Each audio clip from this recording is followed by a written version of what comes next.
প্রথম কথা হচ্ছে আমরা এখানে আসছি অত্যন্ত নিয়মতান্ত্রিক ভাবে আমাদের প্রশাসন তাদের দাবি করে আসছি আমরা, কিন্তু এসে অবাক হইলাম আমাদেরকে মনে কথা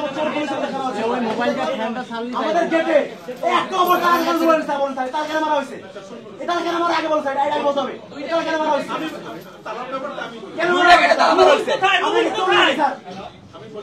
আমরা ডাক্তার পেশা করতে দিই স্যার, আমাদের কথা আছে বলে তারা কেন মারা হয়েছে এখানে বিভিন্ন লোকজন আসে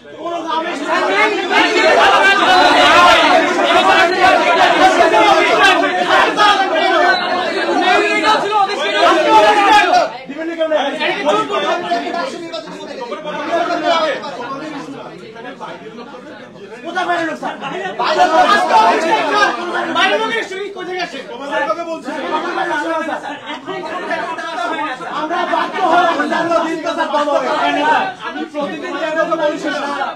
অন্যান্য দিন কি আসে না, অন্যান্য দিনকে বন্ধ হয় স্যার। আপনারা কি তাহলে আওয়ামী লীগের ফেসিতে দালালদের ইয়া দিতে সেভ এক্সিট দিতে যাচ্ছেন? তারা কেন মারা হয়েছে এটাই মিন করে এটা কিন্তু আমরা মনে হচ্ছে ক্যাম্পাসে গাপলা আছে স্যার, তারা আমার ভিতরে গাপলা আছে কারণ আমরা এতক্ষণ তারা মারা হয় নাম বলার সাথে তারা মারছে রুহুল আমিন কোথায় স্যার? শোনার পরে বলার পরে আমরা আসার পরে আমাদের কাছে একটা তালা দিচ্ছে আসতেছে এটা গতকাল মিডিয়ায় জানানো হয়েছে আমরা বিক্ষোভ মিছিল দিতে আসতে পারবো না, আমরা আসবো না এটা জানেন এমন কেউ নেই, আমাদের চিনেন এমন কেউ নেই, আমরা কারা স্যার কিন্তু এটা একটা জেনারেল ইনস্ট্রাকশন দেয়া আছে কারণ বিশেষ করে বাইরের লোক স্যার এগুলো বলা কেউ বাইরে না এগুলো বলা আপনি স্যার আমি বলছি এখন এখানে বলা অবস্থায় তারা কে মারছে তাকে আমরা এখন স্যার এখন আজ না অন্য কিছু বলে এখন বলবো স্যার কথা হচ্ছে আমার এখানে একটা সম্পূর্ণ প্রশ্ন আছে। আমি গত 2 দিন আগে বৃহস্পতিবার দুপুর নাগাদ এদিকে এসেছি, ওখানে তো আমাদের ছিল না, আমাদের কি ধরনের ইনসিডেন্টের প্রেক্ষিতে বাইরের মানুষের যাওয়ার প্রেক্ষিতে তাদের বিষয়ে দেখা হবে বলা হচ্ছে কবে দেখবেন স্যার? আমার নেক্সট দিন স্যার ঈদের পর আমরা বেশিরভাগই দুশমনরা কি ভিতরের লোক আর আমরা ডাকসু প্রতিনিধিরা বাইরের লোক। আমরা আসার আগে স্যার তালা ছিল না, আমরা আসার পরে তালা দেওয়া হয়েছে, তাও 2 জায়গায় তালা দেওয়া হয়েছে। রুহুল আমিনকে নিয়ে যখন রুহুল আমিন কোথায় এই মুহূর্তে রুহুল আমিন কোথায় স্যার? স্যার রুহুল আমিন কোথায়?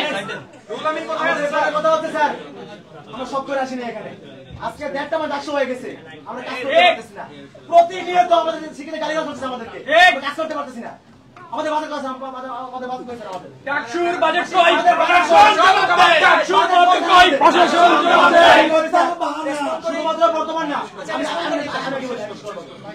শুধু এখন না স্যার, ডাকসু এর আগেও গত 28 বছর হয় নাই, সে 28 বছর এবং এর আগে 6 বছর এই প্রত্যেকটা বছরে আমাদের শিক্ষার্থীরা ভর্তি হয়েছে, সবার কাছে টাকা নেওয়া হয়েছে, ঠিক সেই টাকা রাখা মানে নাই কেন স্যার? আমরা কেন হাত পাতবো স্যার?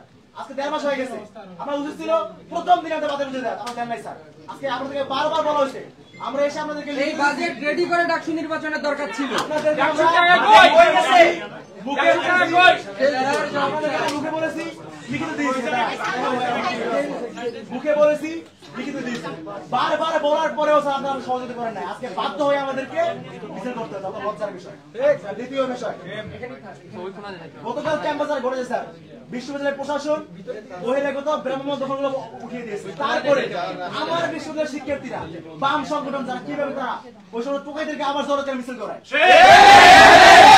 যখন মিছিল হচ্ছে আমি সেখানে ছিলাম, আমি বলি স্যার আমাকে বলেন বিশ্ববিদ্যালয়ের প্রত্যেক টিম সহ আমরা তাদের উঠিয়ে দিয়ে আসি, কিন্তু তারা সেখানে একদম চুপ, কিচ্ছু না হয় নাই, বারবার বলার পরেও তারা কোনো ব্যবস্থা নেয় নাই। এখন আমার ক্যাম্পাসে আমি ডাকসু প্রতিনিধি, আমার দিন নাই রাত নাই, আমি সারাদিন দৌড়ায় দৌড়ায় বইয়ের কথা শোনাবো, আর আমার ক্যাম্পাসে কতিপয় শিক্ষার্থী কুলাঙ্কার শিক্ষার্থী এরা বইটা নিয়ে আবার আপনারা কি করেন স্যার? আপনাদের কাছে কি বলেন স্যার? কাজটা কি বলেন স্যার? আমরা ব্যবস্থা নিয়েছি, তুমি ব্যবস্থা কি খাতা কলমে স্যার?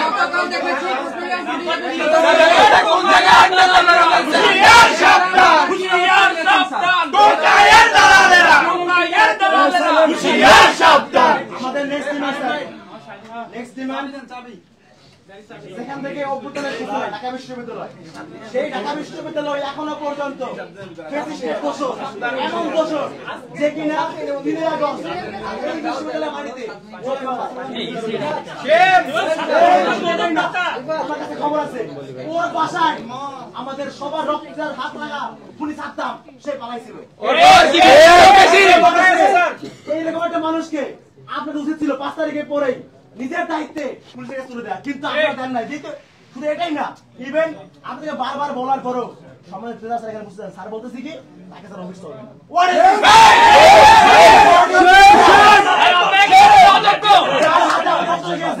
সে কেউ এখন বসে দুনিয়ার লোক নাই। আচ্ছা তোমাদের রেসপন্ড করি আমরা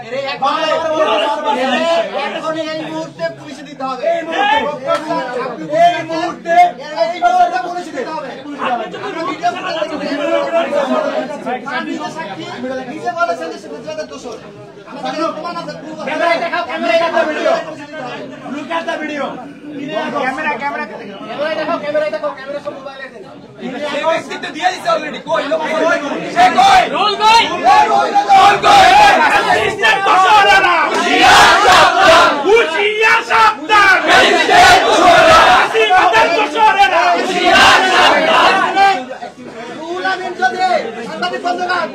রুহুল আমিন যদি সেক্রেটারি পায় অফিস থেকে চলে যায় নাই তো কই রুহুল আমিন কই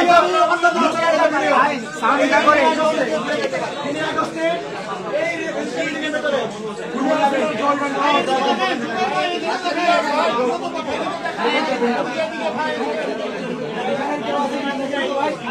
আচ্ছা আমাদের কি হয় আমরা কিন্তু বারবার বলছি স্যার এই রুহুল আমিন ভিডিও সব দেওয়ার পরেও আমরা জেনে শুনে এখনো কিছু ব্যবস্থা নেই। ভাই রুহুল আমিন কই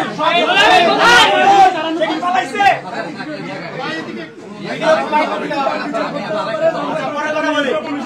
বাসায় বসে বসে বেতন খাবে।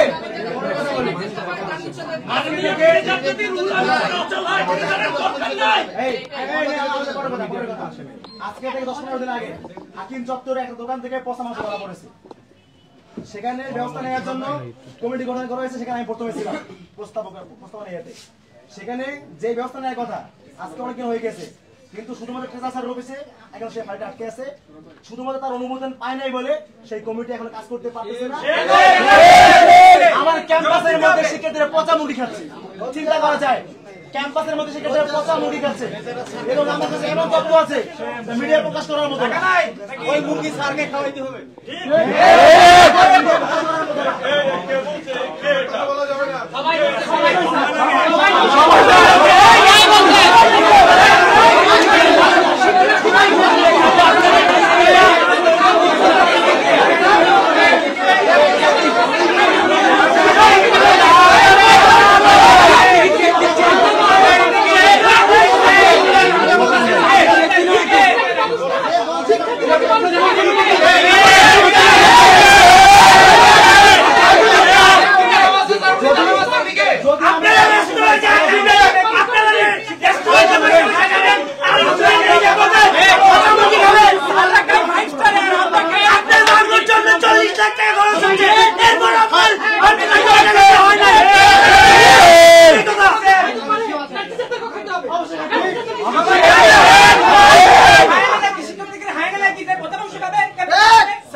আজকের মধ্যে উপস্থিতিতে পৌঁছে দেওয়া লাগবে।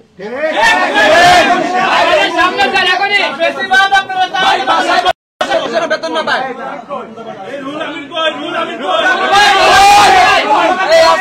ভাইরা শুনেন, রুহুল আমিনকে পুলিশে আজ যাবো না আমরা, ঠিক আছে? এখন হচ্ছে আমরা দুটো পয়েন্ট কথা বলি, পয়েন্টে পয়েন্টে আগে সবাই চুপ করেন, সবাই একটু সাইলেন্ট। স্যার আমাদের প্রথম জেলা কলেজ আমাদের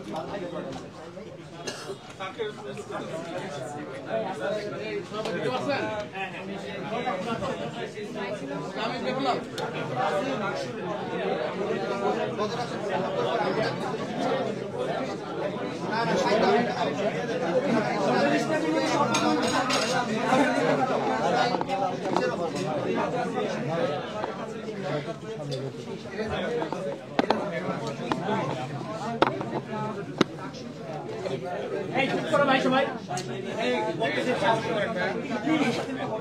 আমাদের এর মধ্যে কথা বলতে গেছে 1,38,00,000 এই ভাই কে এটাকে আপনারা কিভাবে খরচ করতেন এটা হচ্ছে ডাকসু না না যে ইলেকশন হয় এটা কি না এটা এখানে খরচ করা এটা তো আলাদা করে বাজেট করা হয়েছে ডাকসু খরচ করবে এটা তো হচ্ছে কি এটা পলিসি ডিসিশন কিন্তু আমাকে ইউজিসি যেভাবে আমাকে বাজেট দেয় এভাবে এখানে আমাদের আমি শেষ করি আমি পরে আমার সাথে টেবিল করব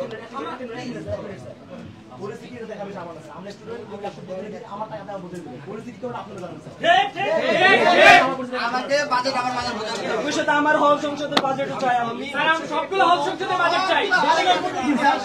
শেষ করি প্লিজ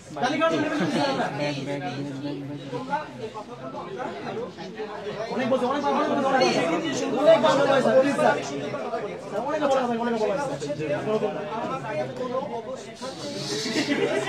আমাকে যে ফরম্যাটে তার বাইরে আমার যাওয়ার কোনো সুযোগ নেই কারণ হচ্ছে ঢাকা বিশ্ববিদ্যালয় ফাইন্যান্সিয়াল কোনো ফ্রিডম নেই যেহেতু আমাদের কোনো আয় নাই বলতে গেলে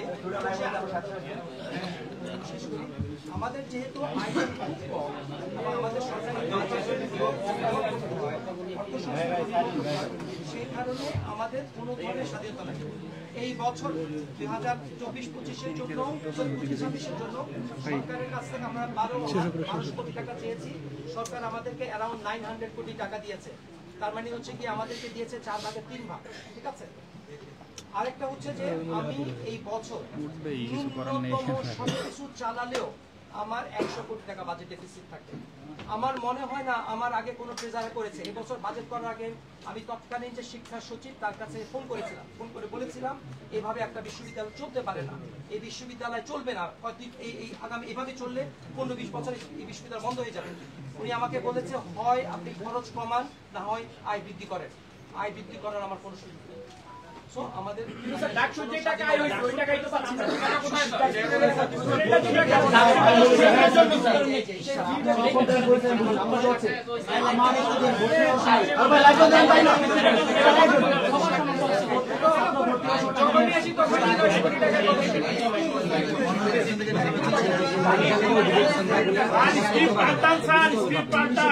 সলিমুল্লাহ যখন ভেঙে পড়ছিল তখন আপনি 900 কোটি টাকার কথা বলছেন আমার 900 কোটি আছে ডাকসুটা কোন কাজে লাগবে কেন স্যার এটা তো যেমন স্টুডেন্টের কাজে লাগে না সেখানে ভর্তি আসলে টাকা দেয় স্যার এটা তো নিয়ম কাজ এরকম না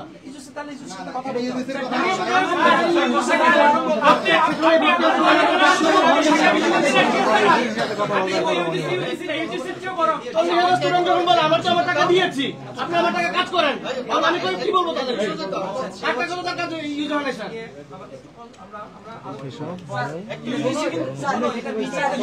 আমাদের থেকে ফি নিয়ে নেন বিশ্ববিদ্যালয় আমি বলি মিডিয়া যাচ্ছে তোমরা যেভাবে বলছো পুরো জাতি দেখছে ছাত্র জাতি দেখুক আমাদের টাকা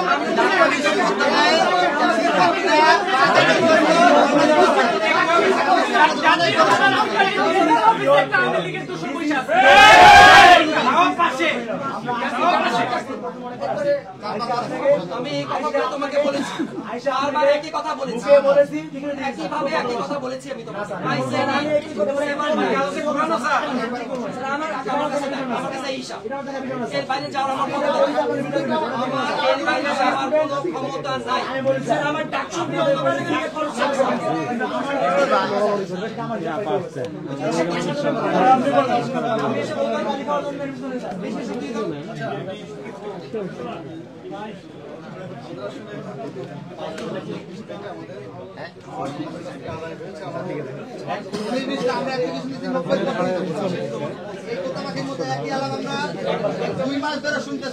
আমরা একই আলাপ বারবার শুনতে চাই না আমরা আজকে টাকা বুঝে পাইতে আসছি আজকে ভোজন বুঝতে আসি নাই আপনি আপনার মতো করে একটা মানে আমরা তো দৃষ্টি দেখা দিলেন সেটা হবে না আপনার এইসব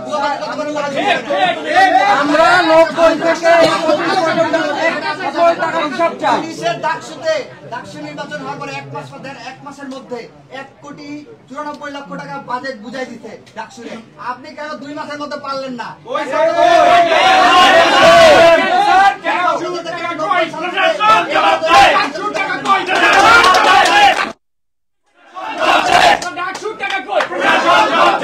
আমাদের আমাদের রাজশাহী বিশ্ববিদ্যালয়ে রাকসুর কোনো টাকা কিন্তু খরচ হয় না। তারা সব টাকা রাখছে, সেটা কোন বিশ্ববিদ্যালয়কে সুযোগ দিচ্ছে, কোন বিশ্ববিদ্যালয়কে দিচ্ছে না।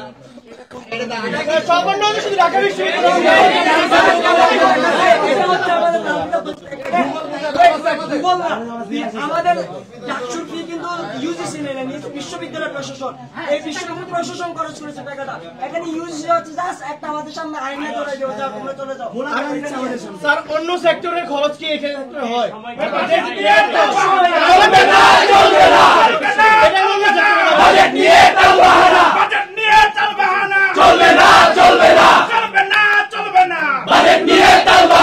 Why don't you listen to me? বারবার আলোচনা চালাচ্ছেন আপনি। শিক্ষকদের কথা শুনেন স্যার।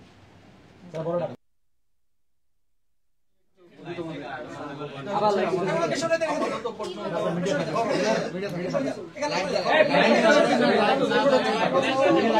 এই ফ্ল্যাশ অফ করেন। মিডিয়াকে আপনি সরে যেতে বলতে পারেন না স্যার। না না উনি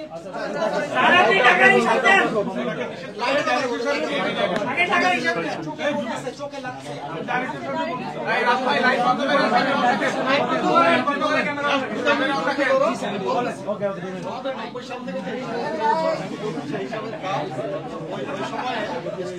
ছিল কারণ আমাদের 5 বছর 7 বছর পর পর তথ্যগুলো রেকর্ড শাখা পাঠাতে বিক্রি করে দেওয়া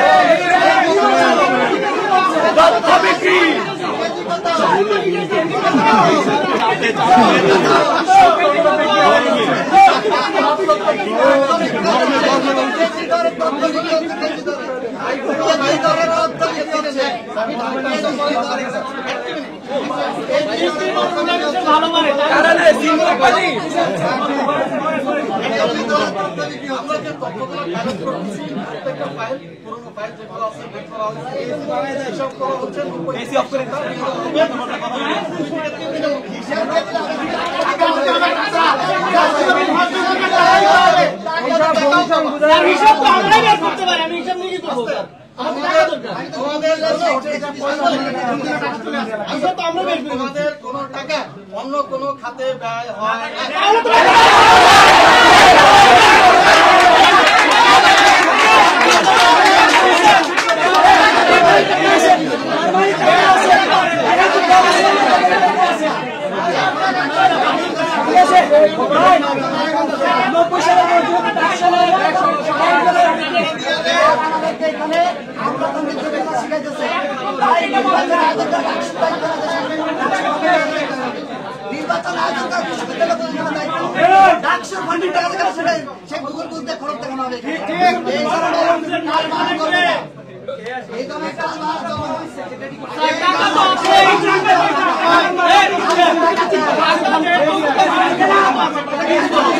আমাদের নিজেদের ইনফরমেশন আমাদেরকে লাল পিটারতে নিয়মটা ধরে দিচ্ছে।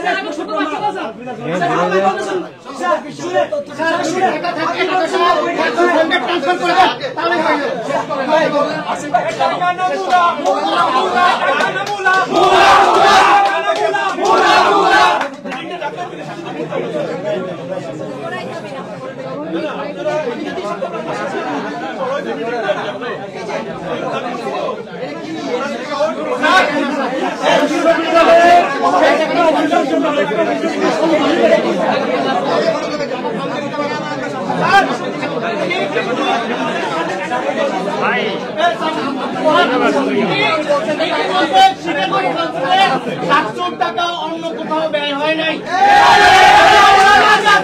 আমরা আমাদের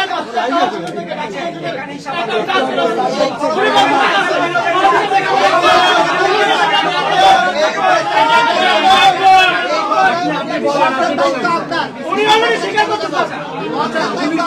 করতে টাকা আছে সেটা কি মিডিয়া দেখছে?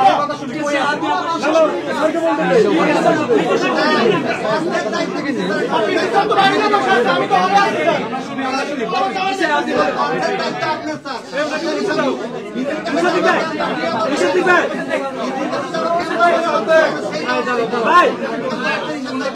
ভাই শুনেন, উনি দুটো কথা বলেছেন, একটা তথ্য বিক্রি করে দিচ্ছে কেজি হবে, 2 নম্বর টাকা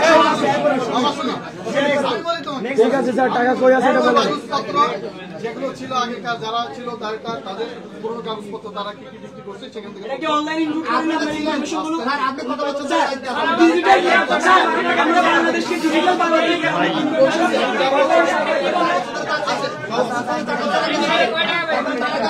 এটা কি লং বিক্রি করে না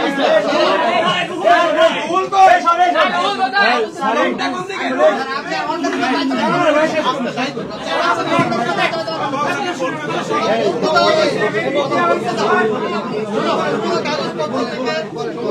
তথ্য বের করে তোমরা দুইটা তথ্য চাইছো এবং টাকা চাইছো, যেগুলো টাকা পয়সা চাইছো সেগুলোর ব্যাপারে সিদ্ধান্ত অথরিটি কি করবে সেটা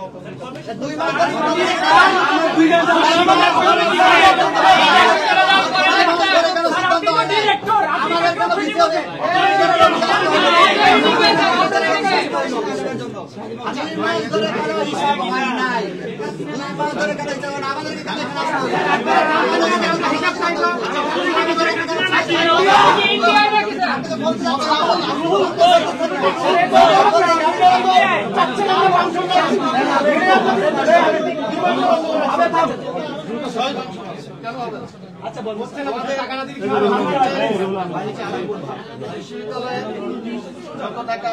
রোল আমিন কই এখন এটা এখানে এই পারপাসে বের হতে পুরো ভাই আলাদা করে কোনো বরাদ্দ তো আমরা গভর্নমেন্ট থেকে পাই না। একটু জায়গা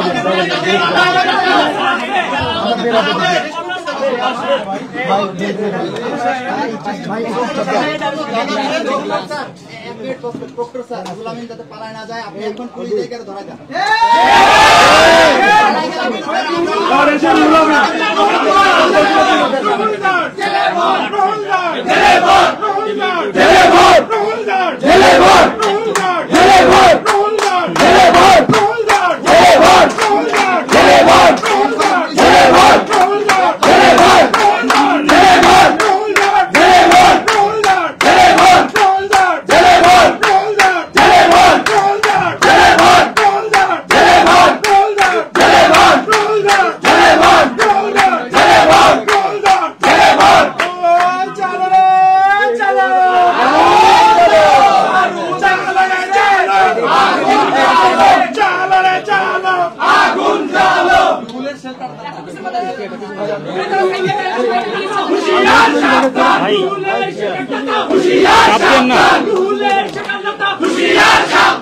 সাইলেন্ট প্লিজ।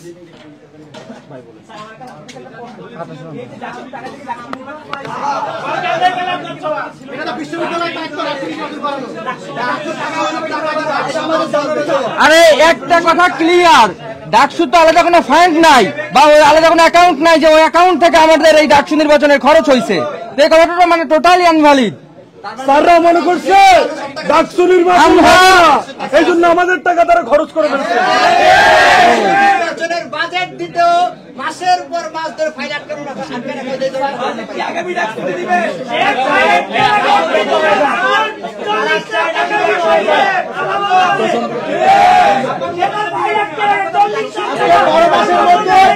আজকে 12 চলে গেছে,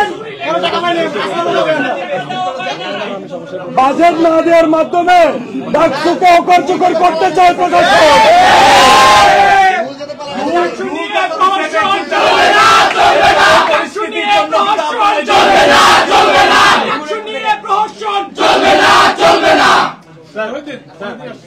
স্যার আমি একটু বলি, স্যার আমাদের দাবিগুলো আপনাদের কাছে পরিষ্কার কিনা স্যার, বা স্পেসিফিক কিনা, যে আমরা আসলে কি চাচ্ছি এটা আপনারা জানেন কিনা, এটা আমার জানা দরকার।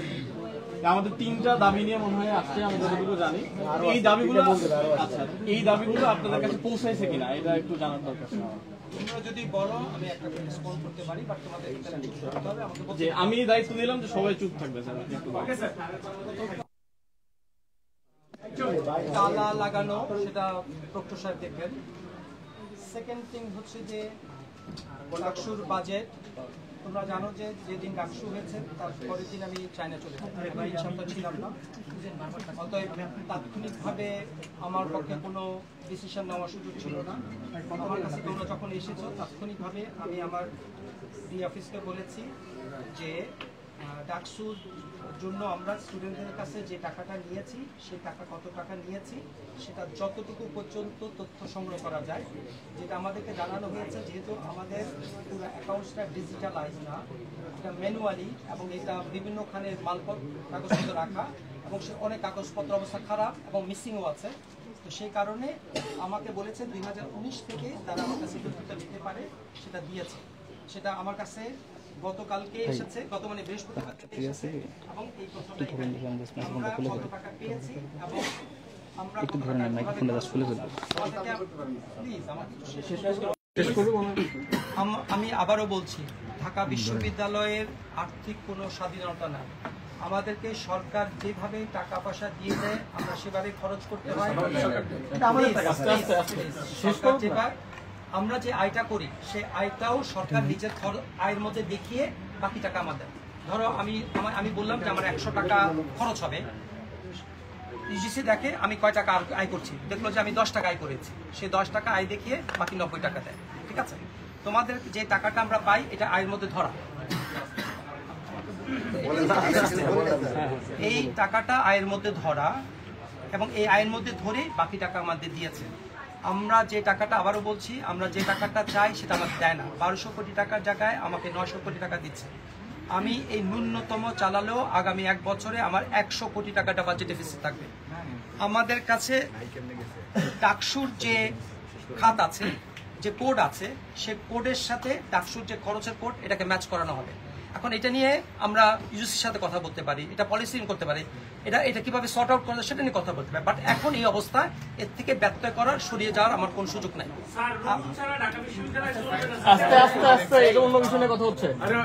আচ্ছা, এখন যদি আমরা এটা ব্যর্থ করি আমাদেরকে অডিট অবজেকশন দেয়। সেই অডিট অবজেকশন এমন হয়, তোমরা শুনেছো গত রেজিমে পার্লামেন্টের স্ট্যান্ডিং কমিটির ভাইস চ্যান্সেলর ডেকে নিয়ে তারা অনেক ভালো খারাপভাবে তারা কথা বলেছে।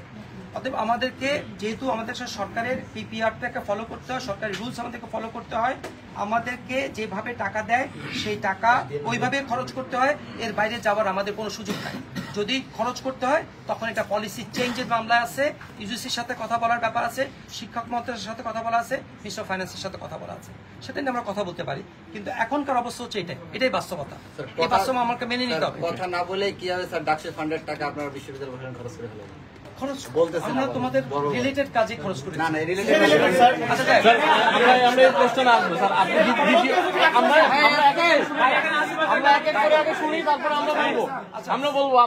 সেকেন্ড হচ্ছে গিয়ে জনাব রুহুল আমিন সাহেবের সম্পর্কে যেটা বলা হচ্ছে, আমি তোমাদেরকে বলেছি যে আমার এই অফিসটা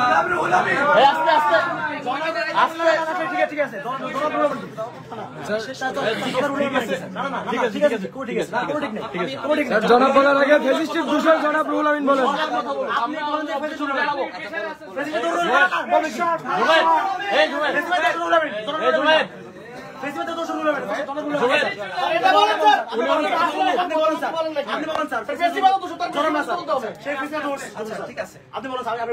আমি যখন অফিসে আসি, এটা জয়েন করি, তখন আমি আমার অফিসটা পুরোপুরি চেঞ্জ করার জন্য আমি সিদ্ধান্ত নেই। কিন্তু আমি অফিসে আসার পর দেখেছি যে আমাকে প্রতিদিন 500 থেকে 700 সিগনেচার দিতে হয়। আমার পক্ষে প্রত্যেকটা ফাইল পড়ে দেখা সম্ভব না। প্রত্যেকটা ফাইল হচ্ছে গিয়ে, কারণ হচ্ছে 500 থেকে 700 ফাইল, প্রত্যেকটা ফাইল আমাকে এরকম প্রত্যেকটা পোর্টে এরকম নোট আসে, এই নোট পড়ে আমি তাহলে কোনো দিনই আমি কাজ শেষ করতে পারবো না। শত হাজার ফাইল জমা হয়ে পড়ে থাকবে। আমার অফিসে যারা থাকবে তারা আমাকে গাইড করতে হবে যে আমার এই ফাইলগুলো পিপিআর ফলো করেছে কিনা, গভর্নমেন্টের অডিটের যে নিয়ম কানুন আছে সেগুলো ফলো করেছে কিনা, তারা আমাকে সাজেস্ট করতে হবে। আমি একটু শেষ করি।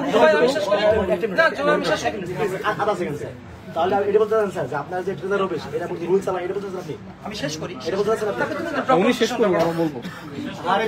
আমি বলেছি যে আমার ঢাকা বিশ্ববিদ্যালয় পিপিআর জেনে এবং পারফেক্টলি আমাকে গাইড করার মতো লোক আমরা খুঁজে পাই নাই। আবার বলছি, আমি বলেছি, আমাকে তোমাদেরকে বলেছি, তোমরা আমাকে একজন খুঁজে দাও, আমি ছুটি মেনে গেলাম।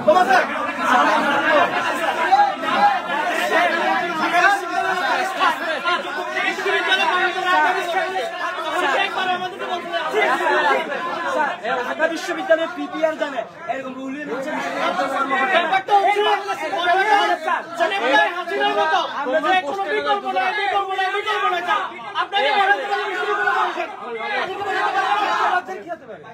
গণঅভ্যুত্থানের আগ পর্যন্ত হাসিনার কোনো বিকল্প ছিল না।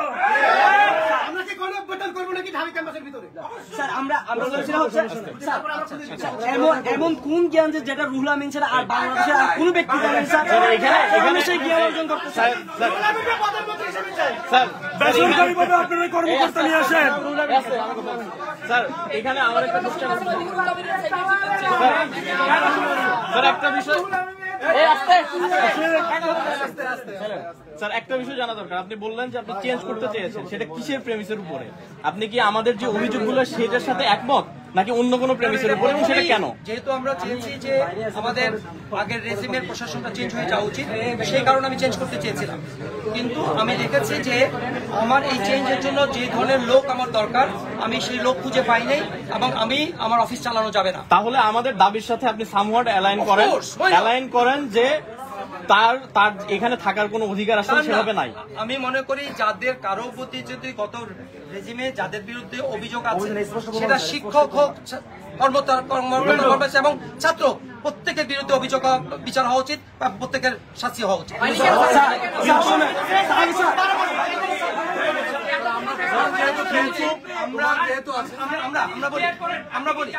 আমরা কিন্তু গত রেজিমে তাদের কি গত রেজিমে শিক্ষক, কর্মকর্তা, কর্মচারী, শিক্ষকদের সম্পর্কে অভিযোগ খতিয়ে দেখার জন্য আমাদের একটা কমিটি আছে। সেই কমিটি থেকে এই যে কমিটি আমি বলি স্যার, এখনো কোনো হল সংসদ, এখনো কেন্দ্রীয় সংসদ কোনো ধরনের বাজেট পায়নি রাখছে। এই যদি 2 বছর 5 বছর লাগে, তাহলে কোনো ডাকসু কি কোনো বাজেট পাবে না আপনার ট্রেজারার অফিস থেকে? আমি একটা প্রশ্ন করি তোমাদেরকে, আমি ডাকসুর ইলেকশনের পরে 3 সপ্তাহ বাংলাদেশে ছিলাম না। 3 সপ্তাহ কেন হয় না? আমরা তো আসার পর অর্ডার দিয়েছি আমাকে হিসাব দেওয়ার জন্য, এটা তৈরি হয়েছে। এটা হচ্ছে আউটপুট। আমরা এটা আউটপুট চাই না স্যার, আমরা ফান্ড চাই স্যার। সহজ কথা হচ্ছে আমরা ফান্ড চাই। টাকা চাই, কেন ফান্ড থাকবে না? কেন ফান্ড থাকবে না? কেন ফান্ড থাকবে না? তাহলে আপনারা ডাকসু নির্বাচন করছেন কেন? স্যার আমার দুটো লেজিক কোয়েশ্চন। আর কত বড় কথা আছে, বড় কথা হচ্ছে স্যারের কাছে যতবারই আসছি স্যার বলে যে ডাকসুর জন্য আলাদা কোনো অ্যাকাউন্ট না, সব টাকা এক অ্যাকাউন্টে আছে। এক অ্যাকাউন্ট থেকে যখন টাকা খরচ হলো, সেই টাকাটা ডাকসুর ব্যাগ থেকে কাটলো কেন, সেটা আমরা জানতে চাই। মানে শুধু ডাকসুই কেন?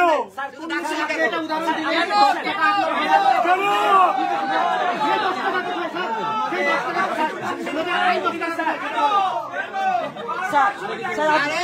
স্যার আপনি বড় কথা রুহুল আমিন নাকি পালায় গেছে নাই।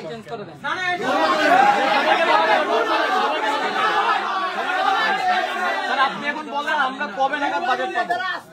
স্যার আপনি বলছেন স্যার 3 সপ্তাহ আপনি ছিলেন না, সেখানে কাজটা কেন? স্যার আপনি যখন দেখেন কাজটা আপনি ছিলেন না, সেখানে কাজটা কেন না?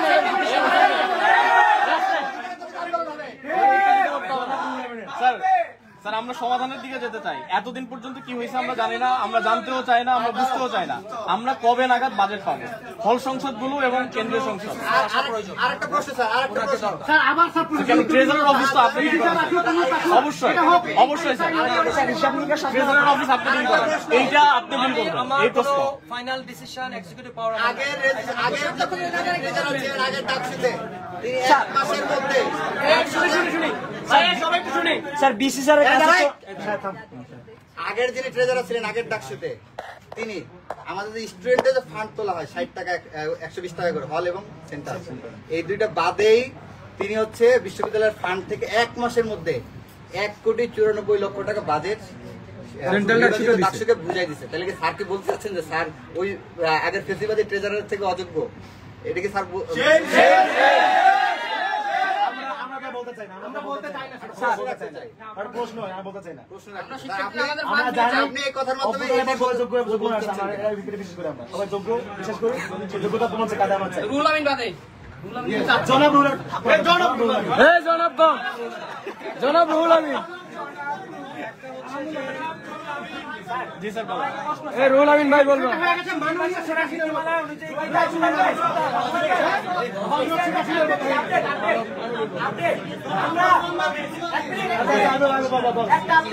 এই মুহূর্তে অফিসের কর্মচারীর মাধ্যমে রুল আমিনের সাথে কথা বলছি। রুল আমিন বলে যে অফিসের কর্মচারীদের সহযোগিতায় সে সেফটি বাইরে অফিস বাইরে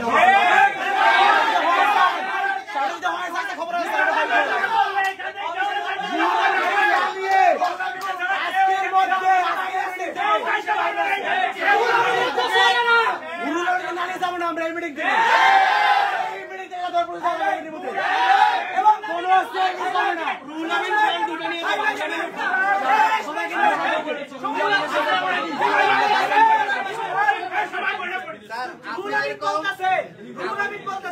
প্রক্টর স্যারকে আসছে আমাকে বাঁচাইতে, প্রক্টর স্যারকে আসছে রুল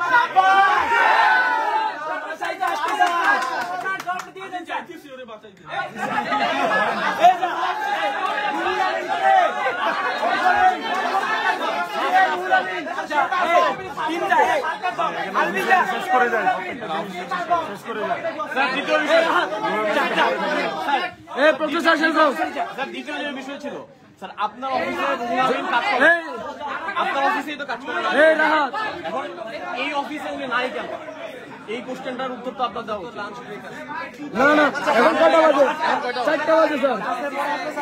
স্যার এই লাঞ্চ ব্রেকের কথা শুনতে শুনতে শিক্ষার্থীরা বিরক্ত স্যার।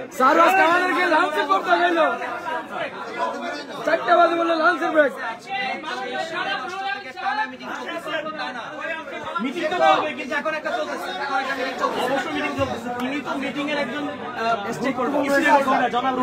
উনি কোথায়? উনি স্যার আপনার প্রধান কর্মকর্তা, আপনি যাকে ছাড়া চলতে পারতেন না। উনি এর উপস্থিতি কেমনে এই দিন আজকে গুরুত্বপূর্ণ মিটিং করতে চলতে থাকবে 4টা বাজে 4টা বাজে কেন খাবে স্যার? তাহলে আপনার অফিসে যদি এরকমটা হয়, রেজিস্টার বিল্ডিং এর প্রত্যেকটা রুমে আমরা এই অবস্থা দেখি। ভাই আটটি বলি ভাই, তালা মারার ফাঁকে সে কথা কিন্তু বলবো ধরে আমরা আসছি তালাটা মেরে আমাদের জন্য আমাদেরকে আটকে সেটাকে সেফ এক্সিট দেওয়া হয়েছে।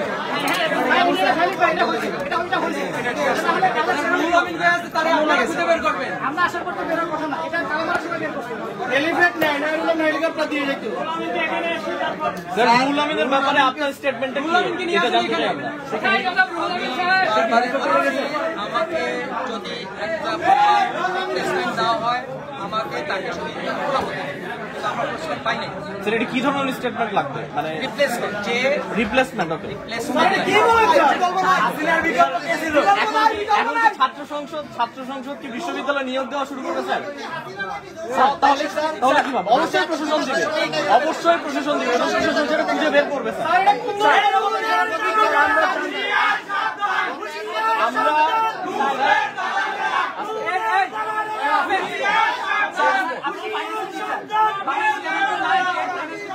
আমরা জানতে চাই প্রশাসনের রিপ্লেসমেন্ট খোঁজার জন্য কি কি পদক্ষেপ নিচ্ছে গত 1.5 বছরে, কি কি পদক্ষেপ? আমরা জানতে চাই রুহুল আমিনের মধ্যে এমন কি যোগ্যতা আছে যা সারা বাংলাদেশে। আচ্ছা ঠিক আছে স্যার, এইটার উত্তরে দেন স্যার, যে ঠিক কি ধরনের উদ্যোগ নিয়েছে গত 1.5 বছরে? আপনি গত 8-10 বছর যাবত আছে, he knows everything of this. সেটা তো সবার ক্ষেত্রে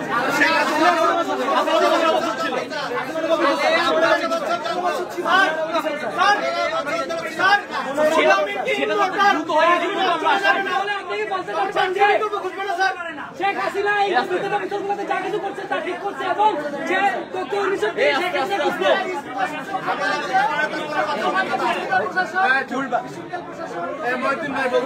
স্যার খুবই প্রিসাইসলি জানতে চাই যে আপনারা কি ধরনের উদ্যোগ নিচ্ছেন, এবং আপনারা আসলে কি আপনারা কি এটা জবাব দিতে পারবেন স্যার? খুঁজে বের করেন টাকার আর আপনি ফান্ডের সবচেয়ে মজার কথা হচ্ছে স্যার বারবার বলে আবু সাইদ, শহীদ আবু সাইদ শেয়ার দিচ্ছে, সেই স্যারের রুমে কিভাবে আবু সাইদের খুনিরা থাকে। 1.5 বছর ধরে, 1.5 বছর, একদিন দুই দিন না, 1.5 বছর আবু সাইদের খুনিদের সাথে ফারুক স্যার আপনি এটা কি জানেন কিনা স্যার আপনি কি এটা জানেন যে 3 তারিখে আপনার অফিসের যে মূল স্টাফ তার নেতৃত্বে শেখ হাসিনার নামে স্লোগান দেওয়া হয়েছে এই রেজিস্টার বিল্ডিং? আপনি কি জানেন? আপনি কি জানেন? এটা কি আপনি জানেন? ভিডিওটা স্যারকে দেখাচ্ছি। যেই সময়টাতে সারা দেশে হত্যাকাণ্ড চলছে, যে হত্যাকাণ্ড পরিচালনা করছে শেখ হাসিনা, যার নির্দেশে পরিচালিত হচ্ছে, তার নামে স্লোগান দিচ্ছে, সেই ব্যক্তি এখন পর্যন্ত অফিস করছে আপনার অফিসে।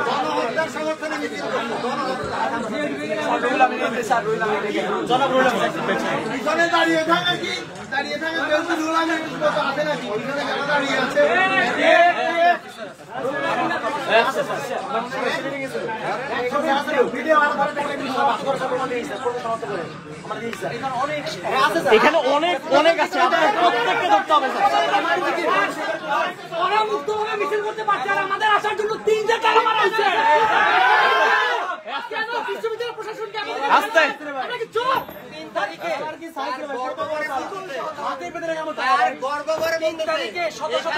কিন্তু শেখ হাসিনা পক্ষে মিছিল করেছে। আমি বলি স্যার এটা খুবই দুঃখজনক, যে স্টুডেন্টদের চাইতে আপনাদের মোরাল কম্পাস খুবই দুর্বল। স্টুডেন্টরা পরবর্তী সময় স্যার আমি বলি না কথা বলতে আমি বলি এর পরবর্তী সময় আপনি যে প্রফেসরদের কথা বললেন সেই প্রফেসরদেরকে ক্লাস থেকে বয়কট করছে, আপনারা সেটা করতে পারেননি। কেন করতে পারেননি? অনেক শিক্ষক তারা নেতা আছে, তারা হচ্ছে তার দায়িত্ব পাইছে, তারা আগে থেকে লিয়াজু করে চলতে, এখন অভিযোগ আমাদের এখনো লিয়াজু করে চলছে।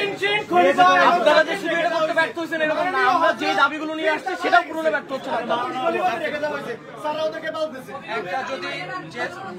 যদি বলি বলে আমাকে ব্যক্তিগতভাবে টার্গেট করে, যদি মোরাল ইন্টিগ্রিটি কম, এই মোরাল ইন্টিগ্রিটি কম নিয়ে আমি জুলাই আন্দোলনে গেছিলাম, আমি সমস্যা গেছিলাম।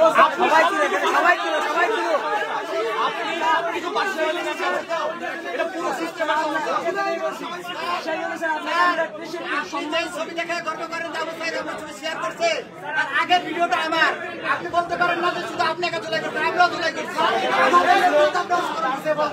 আমাদের নেতৃত্বে অংশগ্রহণ করছে স্যার। এটা বলেন না স্যার যে আপনি জুলাই করছেন মানে আপনি কোনো হিসাব দিলেন না। তার চেয়ে বড় কথা হচ্ছে আপনি গুলির মুখে দাঁড়িয়ে হাসিনার গুলি কেন দাঁড়িয়ে? আচ্ছা আরেকটা কোশ্চেন করি স্যার। স্যার স্টিপ নিয়ে আমরা আমাদের জায়গা আমি আমাদের স্যার আমি একটু বলি, অফিস চালান, আপনি জানেন যে ফাইন্যান্স ছাড়া কোনো একটা ইনস্টিটিউশন চলতে পারে না। ডাকসু কিভাবে চলবে স্যার ফাইন্যান্স ছাড়া? মানে কি কারণে আপনারা ডাকসু নির্বাচনটা বাস্তবায়ন করলেন? এখানেও তো ডাকসু নির্বাচন বাস্তবায়নের ক্ষেত্রেও তো অনেক খরচ ছিল। সেই আসুক ওনার সাথে বসে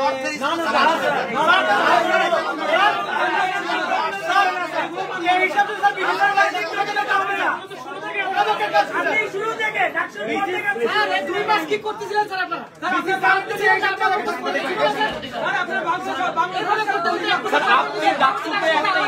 ইনস্টিটিউশন মনে করেন কিনা? আশা করি আপনি মনে করেন। যদি মনে করে থাকেন, আমি বলি যদি আপনি মনে করে থাকেন, তাহলে বাকি ইনস্টিটিউশন গুলোতে যেরকম বাজেট লাগে ডাকসুতে বাজেট লাগবে, এটা তো আপনার মাথায় আসার কথা। তাহলে এই 2 মাসে আপনি সেই ব্যবস্থাটা কেন নিলেন না ভিসি স্যারের সাথে বসে? যদি ভিসি স্যারকে এতটাই জরুরি হয় এই সিদ্ধান্তের জন্য। আমি আবারও বলি, তোমরা আমাদের ছাত্র, আমরা শিক্ষক, আমরা তোমাদের কাছ থেকে অন্তত ছাত্র শিক্ষক যে সম্পর্ক থাকা উচিত সে আচরণ করি। আমরা এরকম করলে এটা আমাদের জন্য খুব অসম্মানের, আমাদের জন্য দুঃখজনক। বাধ্য হচ্ছে স্যার, আমরা বাধ্য হচ্ছি। এটা তোমাদের জন্য পজিটিভ না, এটা তোমাদের জন্য পজিটিভ না। আমি আবারও বলছি, তোমরা আমাকে চেনো, আমার সাথে যদি তোমরা এইভাবে আচরণ করো তোমাদের জন্য পজিটিভ হবে না। হুমকি দিচ্ছে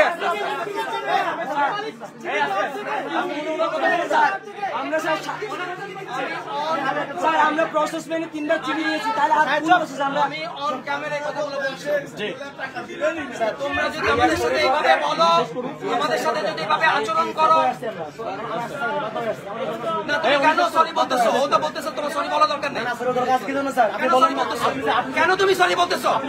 কেন তুমি সরি বলতেছো? না, একটা হচ্ছে যে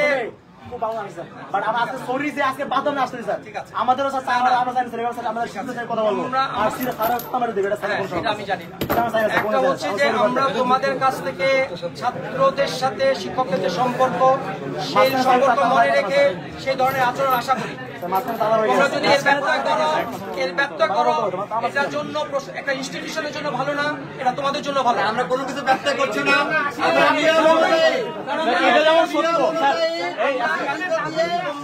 আমাদের শিক্ষকের কাছে আমরা প্রশ্ন করতে আসছি, আমরা জবাব চাইতে আসছি। এইটাই একজন ছাত্র সুলভ আচরণ। আপনি কি ছাত্র সুলভ আচরণ বলতে কি ছাত্রলীগের আচরণকে বুঝাইতেছেন কিনা আমরা সেটা বুঝতে পারতেছি না। আপনি যেমনটা বললেন এটা কোনো ভালো প্র্যাকটিস না, ঠিক তেমনই একটা নির্বাচিত পর্ষদ যেটা ফাংশন করার কথা 2 মাস যাবত, সেটার বাজেট এখনো বিশ্ববিদ্যালয় প্রশাসন দিতে পারেনি, এইটাও আইডিয়াল কোনো সিচুয়েশন নাই।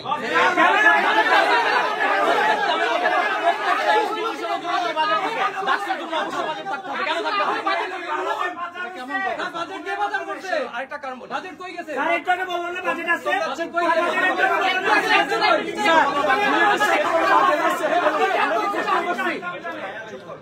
একটা হচ্ছে যে এই বছর যখন আমরা সরকারের কাছে বাজেট দেয়, এটা তো আরম্ভ হয় একটা জানুয়ারি ফেব্রুয়ারিতে কারণ তখন ডাকসু কখন হবে এটা নিশ্চিত ছিল না। আমরা ইউজিসি কে বলতেও পারি না যে ইলেকশনটা কখন হবে, এবং যে কারণে ইউজিসি আমাদের কোনো বাজেট দেয়নি ডাকসু ইলেকশন জন্য।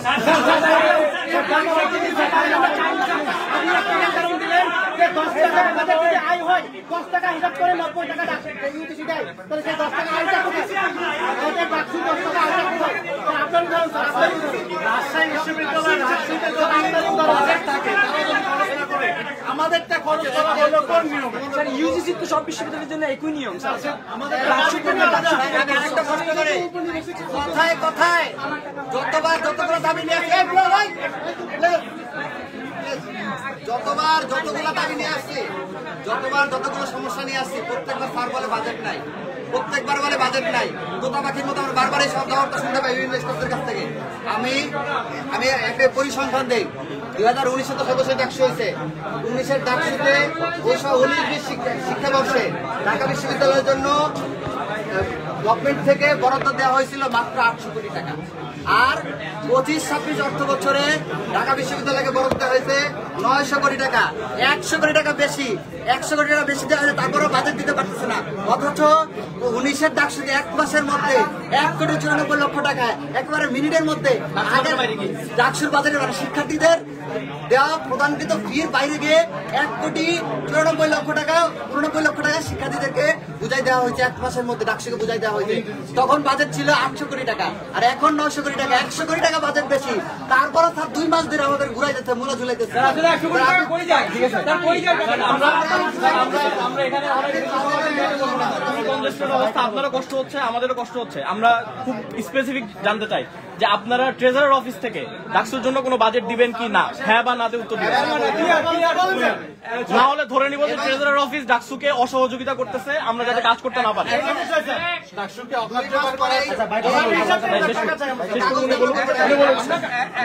এখন যে অবস্থা, আমার এই অবস্থায় দেওয়ার সুযোগ নাই। আমাদেরকে সাথে কথা বলে তাদের কাছ থেকে কিছু যদি আমরা জরুরি ভিত্তিতে ফান্ড আনতে পারি সেটা দিতে পারবো। আচ্ছা, ট্রেজারার অফিস থেকে আমরা ফান্ড পাবো না এটা আমরা বুঝতে পারতেছি, আমরা কিভাবে আদায় করে নিতে হবে আমরা দেখবো ইনশাআল্লাহ। ঠিক আছে, আমরা ব্যবসা করার ব্যবস্থা করবো, দেখি আমরা কি করতে পারি। বিশ্বাসে আসা পর্যন্ত ওয়েট করো, পর্যন্ত দেখবেন।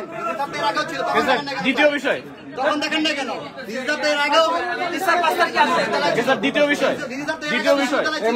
রুহুল আমিনের বিষয়ে আপনি কি ব্যবস্থা নেবেন স্যার? আপনার অফিসে যিনি কাজ করেন যে ব্যবস্থা নিবে আমাকে, আপনি কি প্রশাসনের অংশ না? আমি কোনো ট্রান্সফার করি না। এটা ভিসি প্রভিসি বলে, আমি একজন দুই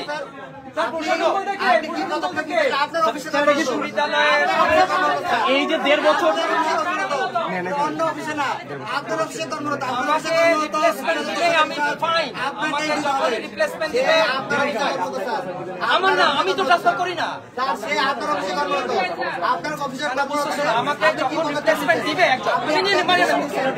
আপনি কোন অ্যাপ্লিকেশন দিচ্ছেন স্যার? তাই তো আমি পাই নাই, আপনি কোন পদক্ষেপ নিচ্ছেন? চেষ্টা করেছি, কোন পদক্ষেপ নিচ্ছেন?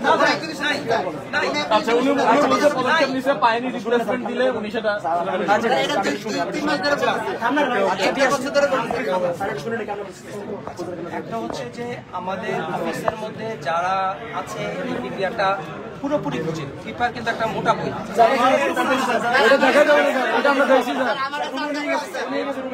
এভাবে যদি একটা ইনস্টিটিউশন চলে স্যার স্যার স্যার সেই ব্যক্তি স্যার স্যার সেই ব্যক্তি কি কখনোই চলে যাবে না এই অফিস ছেড়ে? যারা এই রুলসগুলো একজনকে যদি রিপ্লেসমেন্ট দিতে পারে, আমি বলেছি আমরা দেখেছি যারা এই আমাদের এখন আছে তাদের মধ্যে এরকম জানা লোক নাই। গত 1.5 বছর কি এরকম কোনো লোক করে যায় না? প্লিজ যাবেন স্যার, ধরুন সে মারা গেল, কি করব আপনি স্যার বলেন স্যার? ধরুন সে মারা গেল, কি করব? মারা যায় আমরা এই ধরনের কথাবার্তা না বলি, আমরা এই ধরনের কথাবার্তা না বলি, ঠিক আছে এই ঠিক আছে স্যার, ঠিক আছে। হ্যাঁ, আমাকে কেমন কথা স্যার?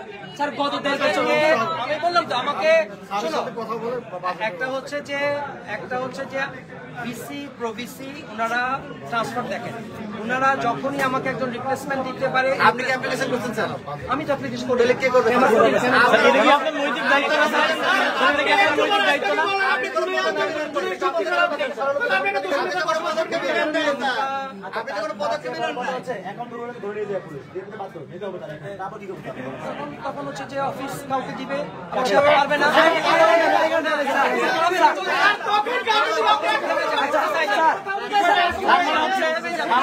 আমাদের কারণে তাকে এখানে রাখতে হচ্ছে স্যার। স্যার আমরা কি এটা ধরে নিব স্যার? 1.5 বছর ধরে আপনাকে সেটা দিয়ে গেছেন, প্রতিদিন আমরা এটা ধরে নিব স্যার? হয় স্যার আমার একটা শো হয়ে যাবে। স্যার আমার একটা ছোট্ট কোয়েশ্চেন, স্যার আমার একটা ছোট্ট হচ্ছে যে আমি ভিসি স্যার আসো, ওনাকে আবার রিকোয়েস্ট করবো একটা খুঁজে আমাদের একটা স্যার আমার একটা ছোট্ট কোয়েশ্চেন, স্যার মানলাম 1.5 বছর আগে তার বিকল্প ছিল না, গত 1.5 বছর ধরে তার বিকল্প তৈরি করা যায় না, এটাই যথেষ্ট।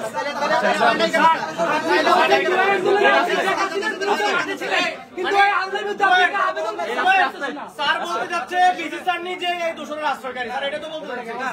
আর হচ্ছে গিয়ে আমরা ফিজিক্যালি জিজ্ঞেস করব। হ্যাঁ জিজ্ঞেস করবো। ভিসি স্যার আসলে আমরা বসে বাজেট নিয়ে কি করতে পারি আমরা দেখবো।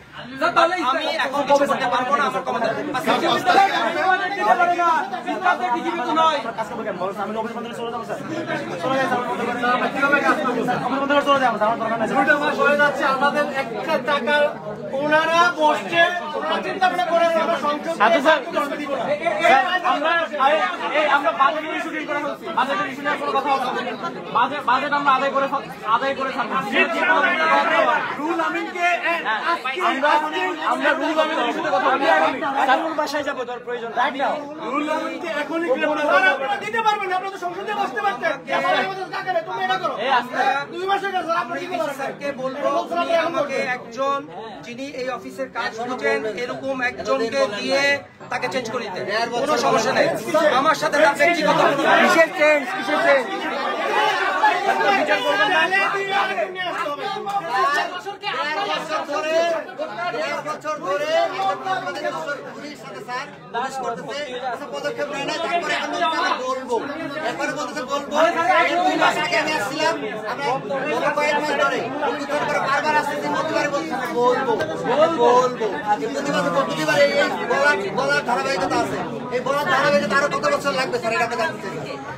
এই রসপুরের টেস্ট সবাই দিতে পারে না। আপনাকে তো চালাতে হবে। আপনি বলেন যে আপনি একজন আমরা কন্ট্রাকশনে নিতে পারি না, বললে নিতে পারি না। আমার করবো কি স্যার বলুন, আমরা কি করবো? সলিউশন আছে সবকিছু। বাংলাদেশের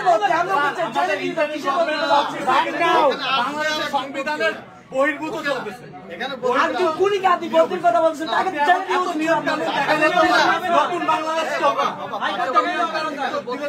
আচ্ছা আপনি রুলের কি হন? আপনি রুলের কি হন? আপনি রুলের কি হন? আমি কিছু তাতে আপনি বলছেন ঠিক আছে ঠিক আছে বলছি একজন আপনি উনি প্রশ্ন ঠিক আছে এখানে আনা তাকে সরাই স্যার আমরা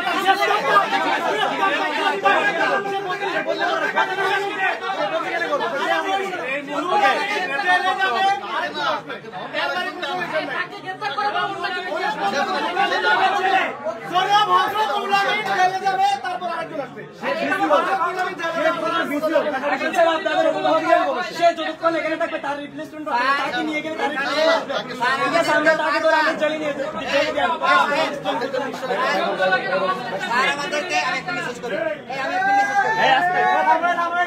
আমাদেরকে বারবার করে বলতেছেন যে রিপ্লেসমেন্ট নাই, এই নাই, হ্যান্ড নাই, ত্যান নাই।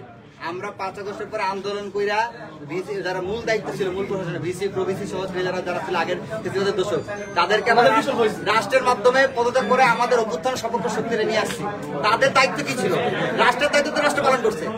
এরপরে বিশ্ববিদ্যালয়কে ফেসিলিটির দোষের মুক্ত করা, ফেসিলিটির দোষের শিক্ষক, কর্মকর্তা, কর্মচারী, ছাত্র মুক্ত করা দায়িত্ব কার ছিল? স্যারদের। এই বিশ্ববিদ্যালয় প্রশাসনের তারা কি পদক্ষেপ গ্রহণ করছে আমরা 1.5 মাসে কোনো পদক্ষেপও দেখতে পাচ্ছি না। 1.5 বছর এবং এখন পর্যন্ত বলতেছেন যে আমরা বলবো, আমরা দেখবো। স্যার আপনাকে আগ্রহই নাই। এটা তো আপনাদের দায়িত্ব স্যার, গভর্নমেন্টের দায়িত্ব পালন করতে হবে। হিসাব বিভাগেরও দুর্নীতি হয় এখানে আপনারা এখানে আপনাদের স্যার আপনি তো ক্লিয়ার করেছেন যে আপনার ট্রেজারার অফিস এই অবস্থায় ডাকসুকে কোনো সহযোগিতা করবে না আর্থিকভাবে, এইটা আমরা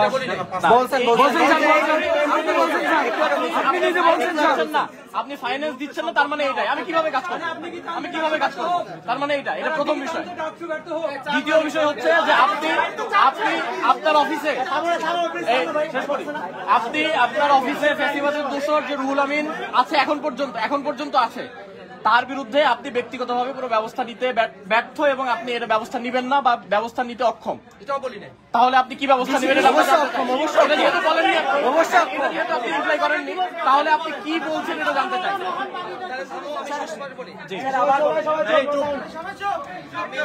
আমি বাজেটের ব্যাপারে বলেছি, আমাকে যেভাবে আমাকে বাজেট দেওয়া হয়েছে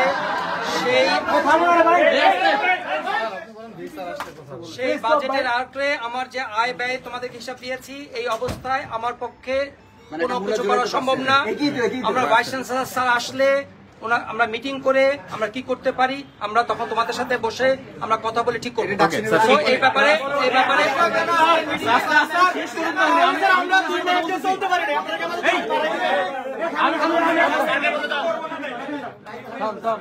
দেখো, আমি কিন্তু ব্যবসার পরপর 3 সপ্তাহ কিন্তু দেশে ছিলাম না। আচ্ছা, হচ্ছে যে আমার অফিসের ব্যাপারে রুহুল আমিন সাহেবকে এই মুহূর্তে আমার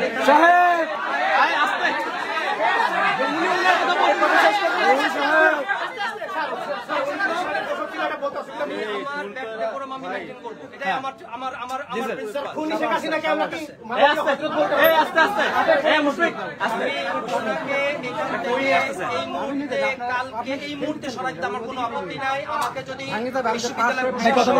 একজন অ্যাপ্রোপ্রিয়েট লোক দেয়, কিন্তু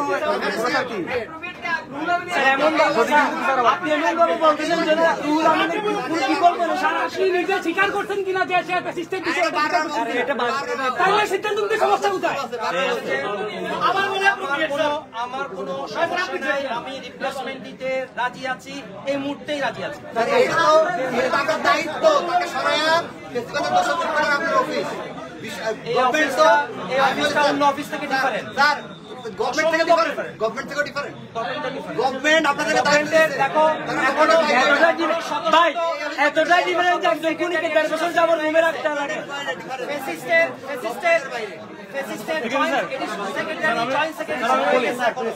আমি বলি, এখানে আমরা যে আলোচনাটা করলাম খুব বেশি ইফেক্টিভ হইলো না। আমরা আমাদের দিক থেকে যে বিষয়গুলো জানতে পারলাম, আমি এর আগে যে 2টা কথা বলছি, এই 2টা কথাই যে আমরা 5 তারিখের আগ পর্যন্ত কোনো ফান্ড পাচ্ছি না, ট্রেজারার অফিস থেকে, এটা তো আপনি বলছেন যে 5 তারিখের আগে।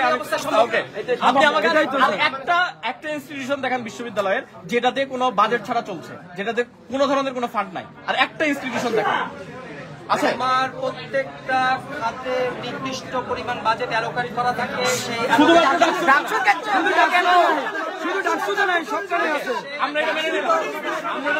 কিভাবে আমরা আদায় করবো সেটা আমরা পরবর্তী সময় দেখবো। শিক্ষার্থীরা জানলো যে ডাকসুতে এখন পর্যন্ত বিশ্ববিদ্যালয় থেকে কোনো ফান্ড নাই, এটা শিক্ষার্থীরা, বিশ্ববিদ্যালয়ের শিক্ষার্থীরা জানলো, তাদের এক্সপেকটেশন আমাদের কাছে এটার উপর ভিত্তি করে থাকবে। আমাদের ডাকসু খাতে কত টাকা আয় হয়েছে, কত টাকা ব্যয় হয়েছে আমরা তোমাদেরকে জানিয়েছি। ঠিক আছে। দ্বিতীয় বিষয় হচ্ছে যে রুহুল আমিনের ব্যাপারে আজকে এখন পর্যন্ত আপনি ব্যক্তিগতভাবে কোনো ধরনের আপনার অফিস থেকে কোনো সিদ্ধান্ত নিতে পারবেন না, পারছেন না।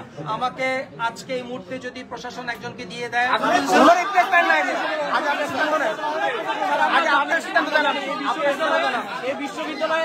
এই বিশ্ববিদ্যালয়ের এসএমডি নামে একটা ছোট একটা বডি আছে স্যার। এই বডিতে আমি বলি স্যার, এই বডিতে আপনি আছেন যারা বিশ্ববিদ্যালয়ের মানে তাৎক্ষণিক যে সিদ্ধান্তগুলো নিতে হয়। স্যার আমি বলি স্যার, আপনি শুনছেন?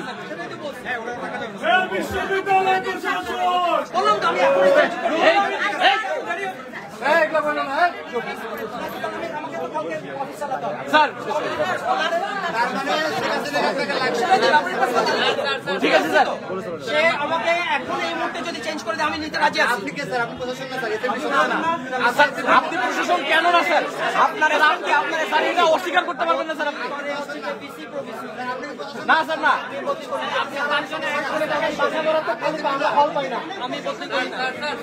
প্রশ্ন হচ্ছে স্যার, আপনার কাছে আমরা ডাকসুর বাজেট নিয়ে প্রথমবার আসি নাই, এর আগেও এসেছিলাম। ওইবার আসার পরে বাজেট নিয়ে কথা শেষ হয়ে গেছে। বাজেট নিয়ে কথা শেষ। এর আগে তো এসেছিলাম। স্যার আমি বলি স্যার, আপনি আপনার সর্বশেষ কথা হচ্ছে আপনি ব্যক্তিগতভাবে কোনো উদ্যোগ দিচ্ছেন না, বিশ্ববিদ্যালয়ের প্রশাসন বলতে ক্যাটাগরিক্যালি যাদেরকে বুঝাচ্ছেন, আমি জানি না কাদেরকে বুঝাচ্ছেন, আমি বিশ্বাস করি আপনিও সেই প্রশাসনের অংশ। এখন সেই প্রশাসন সেই প্রশাসন যদি ব্যবস্থা নেয় তাহলে আপনি সেটা মেনে নেবেন, এই তো? কিন্তু আপনি আচ্ছা ঠিক আছে, চলো ঠিক আছে, চলো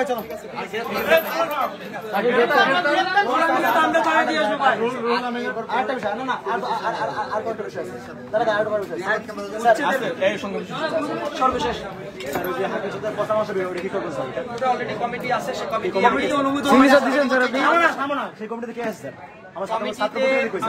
অলরেডি জিজ্ঞাসা করেছি যে কমিটির ছাত্র সদস্য আমরা এই ধরনের কমিটি নিতে পারি কিনা, সেটার জন্য আমি নিতে হবে পারে কিনা না নিতে হবে।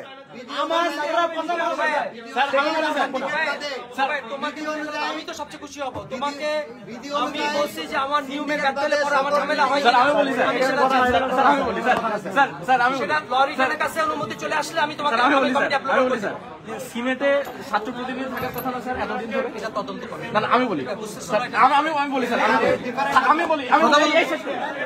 স্যার, আমাকে একটু কথা বলতে দিন স্যার, মিস ইন্টারপ্রেট হবে, শেষ না করলে মিস ইন্টারপ্রেট হবে স্যার। আমি বলি সিনেটে থাকার কথা ছিল, কিন্তু এতদিন তো ছিল না, এখানে কোনো নিয়মে ব্যর্থ ঘটেনি স্যার। আমরা যাই করি আমরা ল রিটার্নের কাছ থেকে অনুমতি নেই, পরামর্শ মেনে আমি সেটাই ফলো করে আমি তো বলতেছি যে জায়গায় থাকা আপত্তি নাই তোমাকে, যেখানে খাবারের খরচ আমাদের আরো অধিকার সম্পর্কিত সেখানে কথা বলতে নিতে হবে।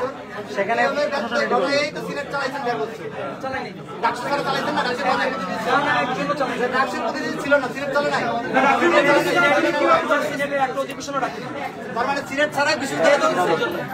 ছাড়াই 4 বছর ধরে বিশ্ববিদ্যালয় চলতেছে,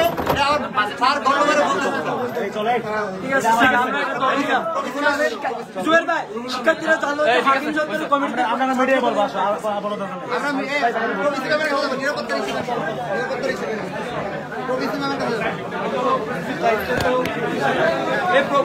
প্রভিসি ম্যামের কাছে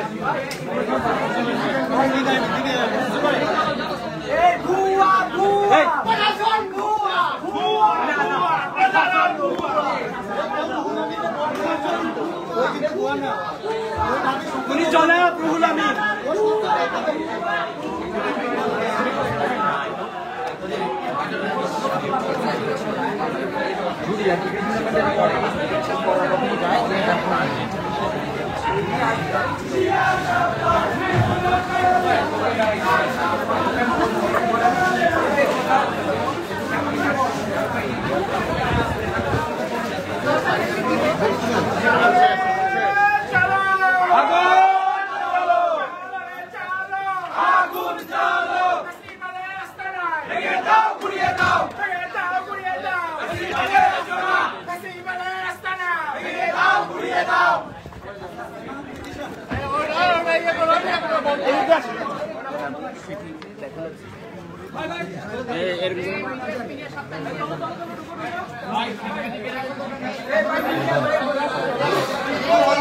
আসো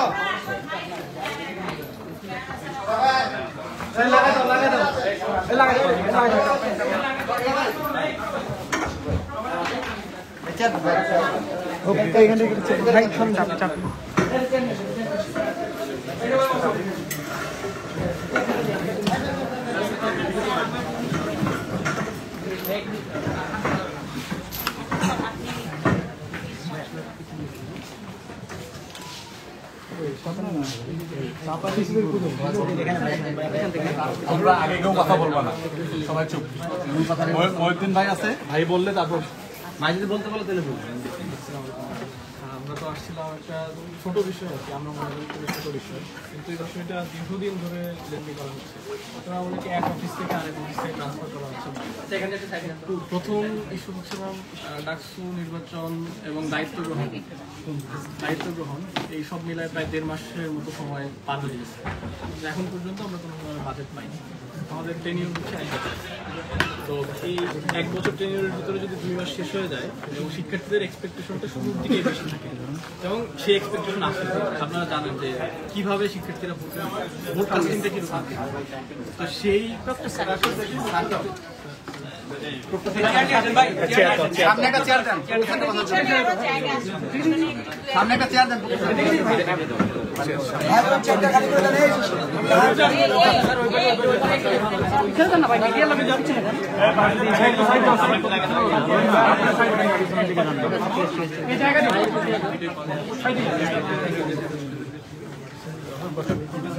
তোমরা বসো। যে এরকম একটা অবস্থায় ম্যাম আমরা কোনো ধরনের বাজেট না পাওয়া যা করছি আমরা বিভিন্নভাবে ফান্ডগুলো ম্যানেজ করে করা হয়েছে। আজকে যে পরিস্থিতি, এই পরিস্থিতি যাতে তৈরি না হয় এই জন্য আমরা ট্রেজারার স্যারের কাছে আরো আগে অনেকবার আসছি, চিঠি দেওয়ার মাধ্যমে ফর্মালি এবং সরাসরি এসে ওনার কাছে অনুরোধ করছি যে এটার ব্যাপারে কোনো একটা ব্যবস্থা নেওয়ার। কিন্তু ম্যাম আজকে উনি বলেছেন যে উনি ওনার অফিস থেকে কোনো ধরনের ফান্ড ছাড়তে পারবেন না। তো ম্যাম বিশ্ববিদ্যালয়ে কি এমন কোনো ইনস্টিটিউশন আছে যে ইনস্টিটিউশনে এখন কোনো বাজেট নাই এবং সেটা ফাংশন করছে? যদি ডাকসুর কোনো ধরনের বাজেট না থাকে তাহলে ডাকসু নির্বাচন হওয়ার অনেক খরচ হয়েছে আমরা জানি। এত খরচ করে একটা অকার্যকর একটা বডি নতুন করে তৈরি করার তো কোনো প্রয়োজন ছিল না। এটা নিয়ে আপনাদের চিন্তা কি, বা বাজেট নিয়ে আমরা আসলে আপনাদের কাছ থেকে কি জবাব পাবো? ট্রেজারার অফিস থেকে আমরা কোনো ধরনের জবাব পাইনি যেটা স্যাটিসফ্যাক্টরি। একদম সরাসরি বলে দেওয়া হয়েছে যে 5 তারিখের আগে আমরা কোনো বাজেট পাবো না, অর্থাৎ সেটা 2 মাস পূর্ণ হবে মোটামুটি। 5 তারিখের পরে পাবো কিনা এটা কোনো নিশ্চয়তা না। তার মানে হচ্ছে বাজেট পেতে আরো অনেক দেরি হয়ে যাবে। দ্বিতীয় বিষয় যেটা সেটা হচ্ছে যে এই রেজিস্ট্রার বিল্ডিং এ আমরা 3 তারিখে দেখেছি যে অনেক কর্মকর্তা কর্মচারী যারা 3 তারিখে এমন একটা সময়ের কথা বলছিলাম যেই সময়টাতে সারা দেশে ম্যাস কিলিং ঘটে গেছে। এই সময়টাতে 3 তারিখে দাঁড়িয়ে সকলেই হাসিনার নামে স্লোগান দিয়েছে যে সরাসরি এই মাস কিলিং এর নির্দেশদাতা। তো এই অবস্থায় ট্রেজারার অফিসে একজন কাজ পরিচালনা করেন এবং স্যারের বক্তব্য অনুযায়ী যে সেই একমাত্র কম্পিটেন্ট ব্যক্তি। তার মানে হচ্ছে যে ব্যক্তি না থাকলে ওই অফিস অকার্যকর হয়ে যায়, সেই ব্যক্তিকে ছাড়া ওই অফিস চলে না, তাহলে সেই ব্যক্তি ওই অফিসটা পুরোটা পরিচালনা করছেন। আমি মনে করি এটাই কারণ হচ্ছে যে যিনি না থাকলে ওই অফিসার চলবে না, কার্যত ওই অফিস পরিচালনা করছে সেই ব্যক্তি। তাহলে এরকম একটা সেটা বলতে চাই না। তো এরকম একজন ব্যক্তি কেন বিশ্ববিদ্যালয়ে 1.5 বছর পরে, একটা অভ্যুত্থানের 1.5 বছর পরে উনি এখনো সেই জায়গায় দায়িত্ব পালন করছেন? স্যারকে আমরা খুবই হাম্বলি বলেছি, আমরা বারবার বলার চেষ্টা করেছি স্যারের সাথে যখনই মিট হয়েছে, অন্য কোনো ইস্যুতে যখন আসছি অন্য কোনো ইস্যুতেও যখন আসছি এই বিষয়টা বলার চেষ্টা করছি যে স্যার উনি আমাদের যে স্বাভাবিক কার্যক্রম, বিশ্ববিদ্যালয়ের স্বাভাবিক কার্যক্রম সেটা উনি হতে দিচ্ছেন না। তো আপনারা এই বিষয়ে কি ব্যবস্থা নেবেন? উনি বলেছেন যে রিপ্লেসমেন্ট খুঁজে পাওয়া যাচ্ছে না। এটা এই যুগে এসে এটা কোনো মানে সুইটেবল আনসার না। এবং বলছে যে আমরা স্টুডেন্টরা যেন একজন কম্পিটেন্ট মানুষ ওখানে দেই। আচ্ছা না ঠিক আছে, আমরা এই দায়িত্ব নিতে চাই না, তো স্যার ম্যাম এই বিষয়ে আসলে প্রশাসন কি চিন্তা করে বা এই দুইটা বিষয়ে আপনাদের কথা কি আসলে? আচ্ছা, প্রথম বিষয় যেটা সেটা হচ্ছে যে আমাদের সাথে তো আগেও বোধহয় পাশে উঠে একটু কথা হয়েছে, সেখানে প্রফেসর স্যার ছিলেন, কিছু আপডেট হয়তো ওখানে যা হয়েছে কিছু কথা আছে। তো এখন সেটার ভিত্তিতে একটা বিষয় যেটা সেটা হচ্ছে যে প্রথমে যদি বাজেটের কথা বলি, বাজেটের ব্যাপারে আমাদের কাছে যে কিছু বিষয়গুলো সেটা আসলে আমরা বলেছিলাম যে আমি নিজেও ডিএকে বলেছি যে যত দ্রুত সম্ভব একটা হিসাব দিতে। হ্যাঁ, তো এখন আমাকে দিয়ে আজকে যেটা বললো যে সেটা বোধহয় বোধহয় ওখানে ছিল যে একটা হিসাব এবং কত আয় এবং কত ব্যয় এই ধরনের একটা হিসাব বোধহয় দিয়েছে। তো এখন সেই হিসাবের প্রেক্ষিতে এখন যেটা আমরা দেখছি সেটার প্রেক্ষিতে আমার মনে হয় আমি যেটা বলেছিলাম যে যেটা করা যেতে পারে সেটা হচ্ছে যে তোমাদের যে ট্রেজারার আছে এবং কেবল ডাকসু সবার সাথে আলোচনা করে যে আমরা এখন অতিরিক্ত যে অর্থ সংকুলন বা তোমাদের কাজ করবার জন্য যে টাকাটা লাগবে সেটা আসলে আমরা কোত্থেকে আনতে পারি, সেটা আমরা হয়তো একটু চিন্তা করতে পারি যে তোমাদের তো স্বাভাবিকভাবে তোমাদের কাজ করতে হবে, কাজ করার জন্য টাকাটা আসলে কোথা থেকে আনা যায় সেটা আমরা যদি একটু আলোচনা করে দেখি যে কোন খাত থেকে আসলে এই টাকাটা আনা যায় তাহলে সেটা আমরা একটু দেখতে পারি এবং সেটা আমরা চেষ্টা করব যে যত দ্রুত সম্ভব স্বাভাবিকভাবে তোমাদের তো কাজের জন্য কিছু টাকা লাগবে, সেটার জন্য অন্তত কিছু টাকার সঞ্চালন আমরা কিভাবে করতে পারি সেটা আমরা দেখতে পারি। তো সেটার জন্য দেখো কিছুটা তো আসলে আমি তো বলতে পারি না কত টাকা, সেটার একটা হিসাব আমরা করতে পারি, হিসাব করে আমরা দেখতে পারি যে কিছু কতটুকু আসলে সংকুলন করা যায় সেই হিসাবটা আমরা দ্রুত করতে পারি এবং করে সেই হিসাবটার একটা আমরা তোমাদেরকে দ্রুত জানাবো। আমার মনে হয় যেটা করা যেতে পারে সেটা হচ্ছে এখনকার পরিস্থিতির একটা মোটামুটি ভাবে দিয়ে জিনিসটা ভালোভাবে জানে, খুব দ্রুতই আসলে আমরা আজকেই বলেছিলাম যে তোমাদের যে ট্রেজারার স্যার আছেন ওনার সাথে বসে যদি একটু হিসাব করে বলা যেত যে আসলে আর কোন কোন খাত থেকে টাকা আনা যায় এবং কিভাবে এটাকে একটু সংকুলন করা যায়, কিছু চাহিদা অন্তত আমরা একটু চিন্তা করতে পারি যে আচ্ছা আপাতত কিছু 2 মাস পরে আরো কিছু বা এরকম ভাবে যদি একটু চিন্তা করা যায় সেইটা করা যায় কিনা সেটা তাহলে সে একটা এক্সারসাইজ করে আমাদের দিতে পারে এবং সেটা দ্রুত, সেটা খুব বেশি দিন নিলে হবে না। সুতরাং এটার মাধ্যমে কিছু সংকুলন করার চেষ্টা আমাদের অবশ্যই করতে হবে, তার কারণ হচ্ছে তোমাদেরকে কাজ করতে হবে, দ্যাট উই আন্ডারস্ট্যান্ড। হ্যাঁ, সেইটা যত তাড়াতাড়ি সম্ভব আমরা এবং দিনের মধ্যেই আমরা চেষ্টা করবো যে এরকম একটা কাজ আমরা এই টাকাটার ব্যাপারে কিভাবে সংকুলন করা যায় চেষ্টা করতে, সেটা হচ্ছে প্রথম কথা। দ্বিতীয় যে বিষয়টা তোমরা কিছু কথা ছিল আমি একটু বলে নিই, আর দ্বিতীয় যে পয়েন্টটা ছিল সেই দ্বিতীয় পয়েন্টের মধ্যে আমাদের তোমাদের মধ্যে থেকে লিখিত একটা অভিযোগ বোধহয় দিয়ে যাওয়া হয়েছে 2-3 দিন আগে, এর আগে আমরা অনেকবার আমি বলছি আমার কাছে ডিরেক্টলি 3 দিন বা 4 দিন আগে একটা কথা দিয়ে দেওয়া সেটাকে আমি রেফার করছি আর কি।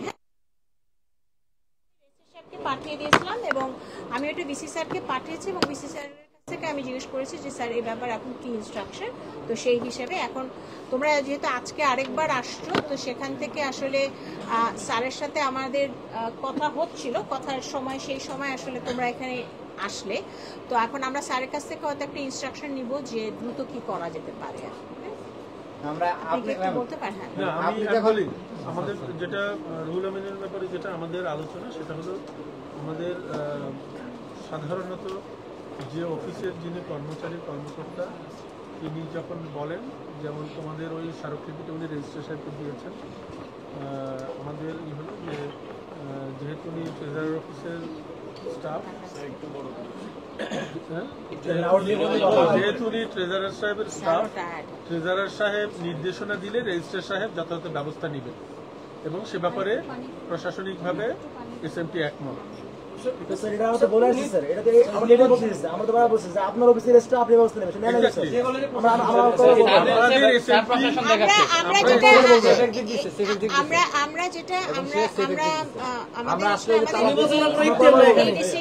আমরা এসএমটিতে নেই, যেহেতু ওনার জায়গা সেহেতু ওখানে উনি একজন ইম্পর্টেন্ট স্টেক হোল্ডার, সেহেতু ওনার সাথে একটু কথাটা বলা দরকার,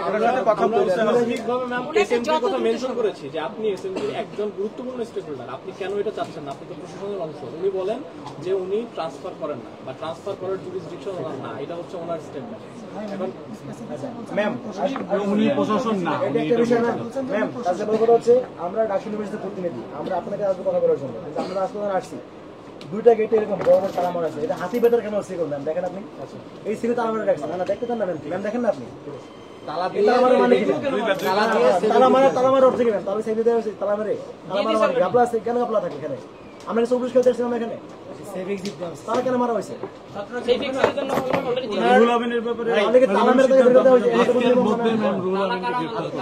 আপনি তো ম্যাম এখন বিশ্ববিদ্যালয়ের একমাত্র মূল অথরিটি এবং দায়িত্বরত। আমরা চাই আমরা এখনই এই ব্যাপারে শুনব, কারণ এটা নিয়ে আমরা আপনাদেরকে আলাপ করার জন্য 1.5 বছর সুযোগ দিচ্ছি। প্রথমত আমরা আন্দোলন করেছিলাম 5 আগস্ট পরবর্তী সময় যে 5 আগস্ট পরবর্তী সময় আন্দোলন করেছিলাম যে আমাদের বিশ্ববিদ্যালয়ে অনেক ফেসিবাদের দোষর আছে, তাদেরকে মুক্ত করতে হবে।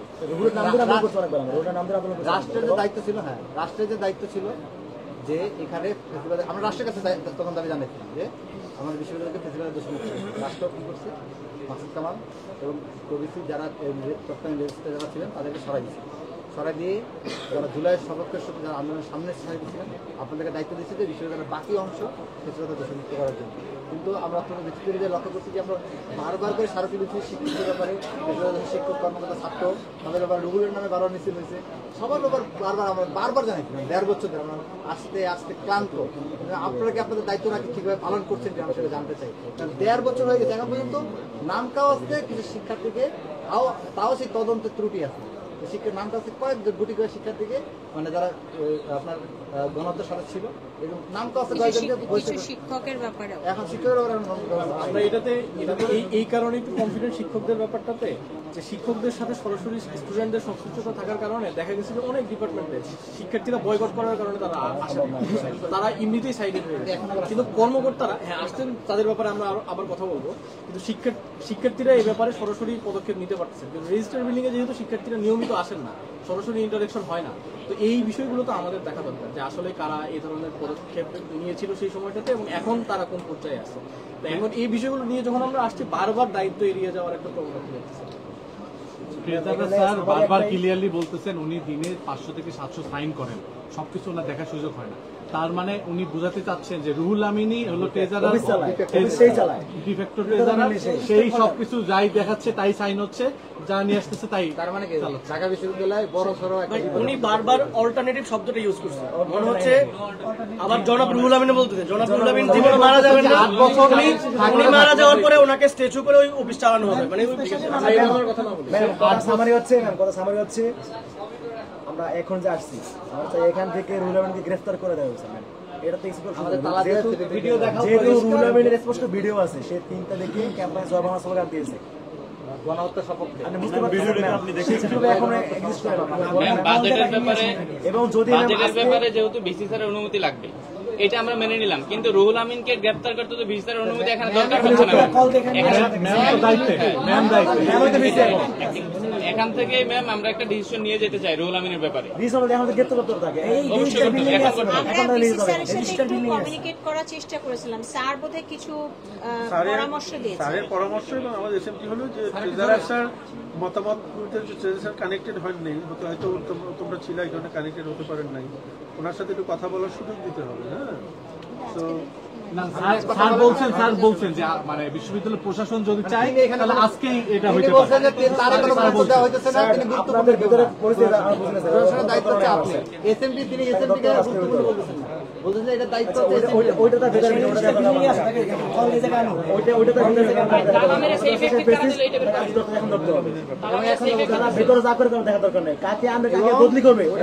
তালিকা দিচ্ছি বারবার ওই মিছিলে কারা কারা ছিল, ওই মিছিলে বারবার কারা কারা ছিল তালিকা দিচ্ছি।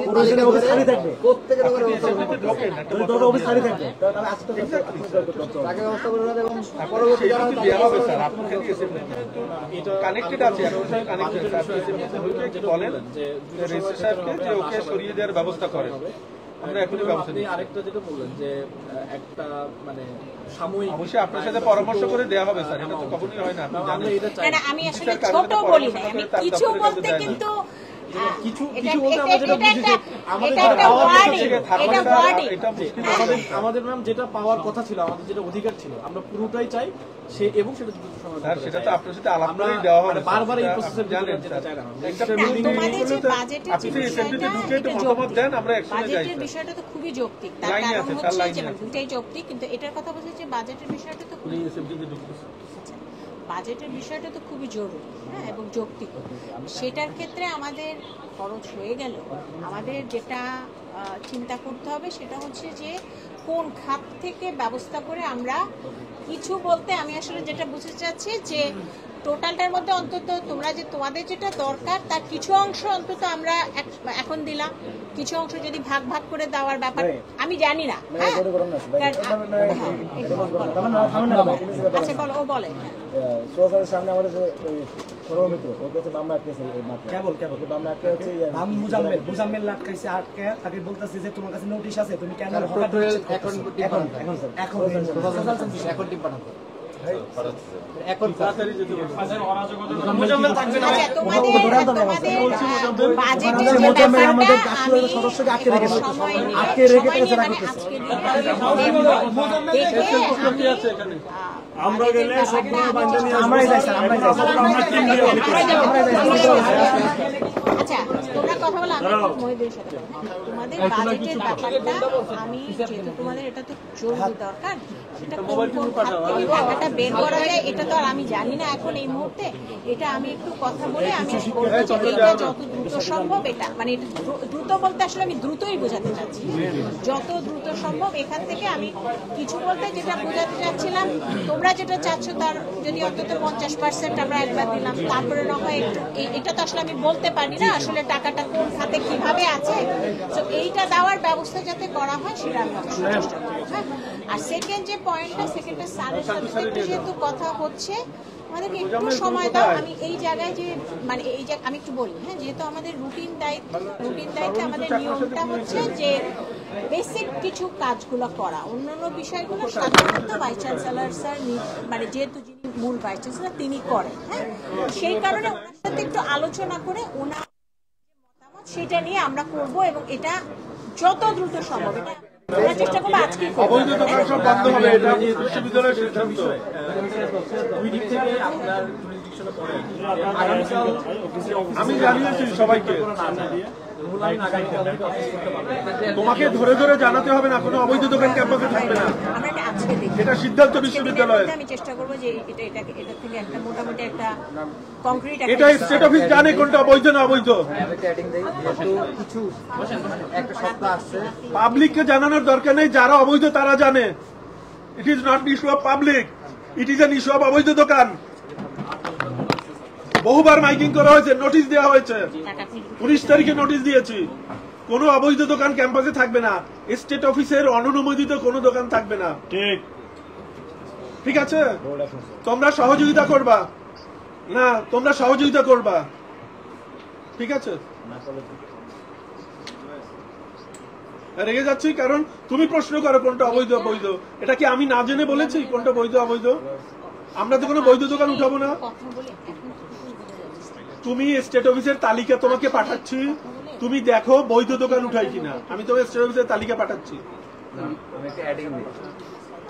আমি তোমার পাঠাচ্ছি, তোমাকে অনেকবার পাঠিয়েছি, আমি তোমার এখনই পাঠাচ্ছি স্টেট অফিসের বৈধ দোকানের তালিকা। মুজাম্মেল, প্রত্যেকবারই ট্রেজারার স্যারের একটাই কথা যে আমার বাজেট নেই, তো মানে অত্যন্ত দুঃখের সাথে বলতে হয়, কারণ আপনি আমাকে চিনেন হয়তো 5 আগস্টের আগে বা জুলাই অভ্যুত্থানের আগে আমরা বারবার সেটা যারা দায়িত্ব আলোচনা আমরা বারবার আসছি, এখানে হকাররা মিছিল করতে পারে না ক্যাম্পাসে। আমি একটা কথা বলি, বাজেট হয়তো কোনো সময় বাজেট হয়তো খাত ভিত্তিক ওই খাতে নাই, অন্য কোনো খাত থেকে টাকাটা এনে দেওয়া যায় কিনা ওইটাই হচ্ছে কথা, তাই না? ওইটা যাতে দ্রুত আমরা কোনো বাইরের মানুষ এই ক্যাম্পাসে মিছিল করতে দিব না, আমাদের শিক্ষার্থী ছাড়া কেউ ক্যাম্পাসে মিছিল করবে না, এটা আমাদের সিদ্ধান্ত। আমাদেরকে আমরা যতগুলো দাবি নিয়ে আসছি কখনো বাজেট ইস্যু বলে আমাদেরকে ফেরায়, এবং আমার যে ছোটখাটো দাবি নিয়ে আসছি সেটার সাথে সাথে সে সারা জনগণ যা হয়েছে ঝামেলা করে তারপরে আমাদেরকে গেটে আটকে হেনস্থা করছে।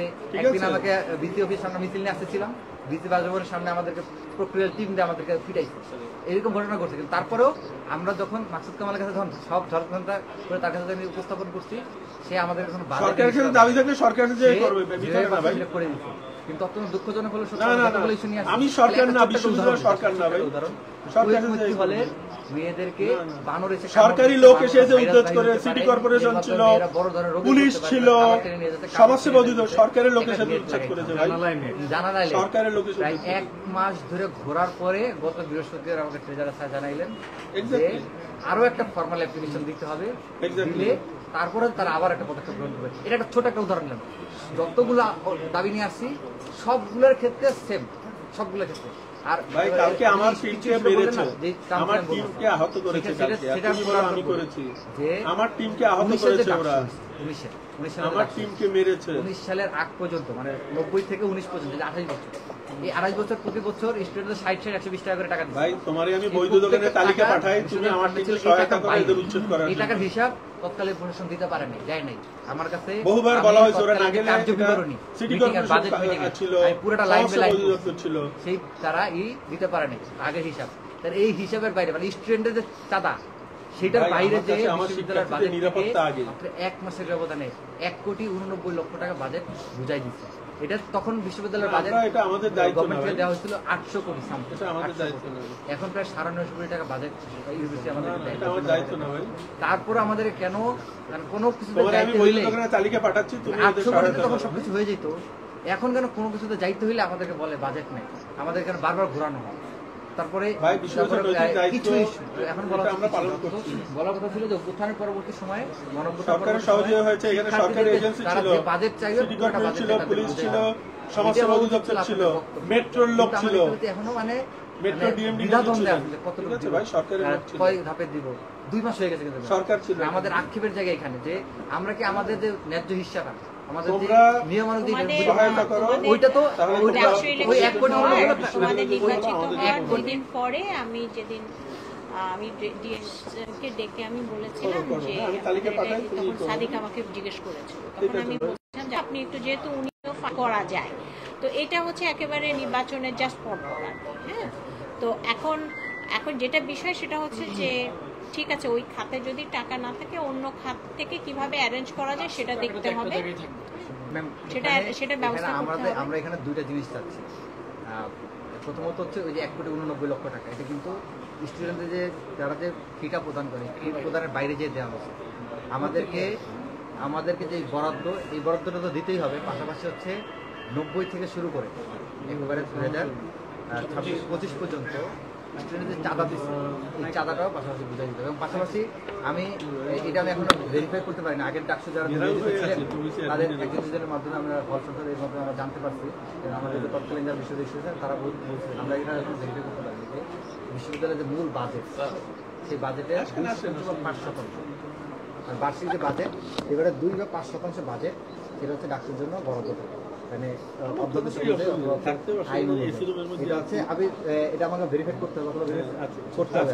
তো এই হিসেবে হইলেও আপনার হিসাব করলে আপনার 90 থেকে এখন 25 পর্যন্ত এখানে হিউজ একটা টাকা কিন্তু এখানে বন্ধ থাকা দরকার ছিল। আর একটা বিষয়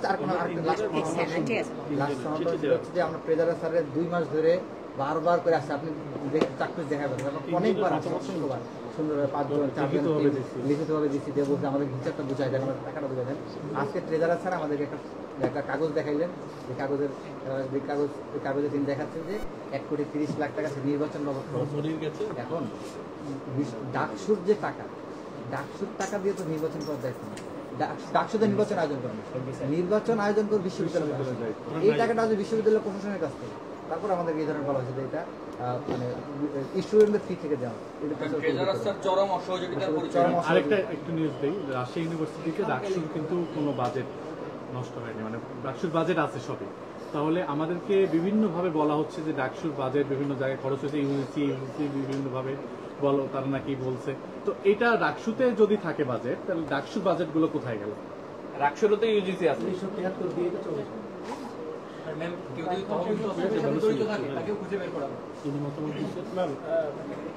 আপনি বাজেটের বিষয়ে যেটা বললেন সেটা হচ্ছে যে দ্রুত সময়ের ভিতরে ব্যবস্থা নেবেন।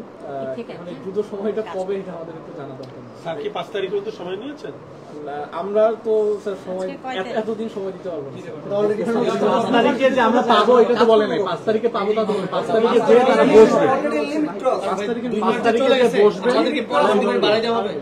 আচ্ছা আমি একটা প্রপোজাল দেই, সেটা হচ্ছে যে যদি এরকম হয়, মানে আমি একটু যদি বলি, যদি ধরেন একটু হিসাব টিসাব ডিএ করে আগামীকাল তোমাদের ট্রেজারার মোশাররফ স্যার, আমাদের ট্রেজারার তুমি বা ফরহাদ আর সাদিক, হ্যাঁ, বসে তোমরা যদি একটু এই জিনিসটা একটু তোমরা যদি চাও আমি থাকতে পারি, বাট আদারওয়াইজ ইটস ওকে, হ্যাঁ, করে একটা মোটামুটি, এবং তার আগে আমি ডিএ কে বলবো যে আপনি একটু হিসাব টিসাব করে দেখেন কোন জায়গা থেকে বের করা যায় টাকাটা, হ্যাঁ, কিছু টাকা অন্তত, কিছু বলতে আমি ওইটা বুঝাই, কিছু বলতে মনে হচ্ছে না যে এইটুকু না, আমি ওইটা বলি নাই, হ্যাঁ, কিছু বলতে যে কোন জায়গা থেকে বের করার সুযোগ আছে সেটা উনি একটু দেখুক, কারণ এটা তো আমি তো আসলে জানি না যে কোন অ্যাকাউন্টে কোন খাতে কত টাকা আছে, হ্যাঁ, ওইটা উনি একটু দেখুক এবং সেই আপডেটটা উনি আগামীকাল দেন, হ্যাঁ, তারপরে আমরা প্রসিডিউর সেই অনুযায়ী দেখতে পাচ্ছি। আপনি একটু আগে বলেছেন যে নির্বাচনের পরে ওই বিশেষ করে ডাকসু ট্রেজারার পরে ওটা আমি বলছি যেটা ওটা আমি যেটা বলছি সেটা হচ্ছে যে আমি ওনাকে বলছিলাম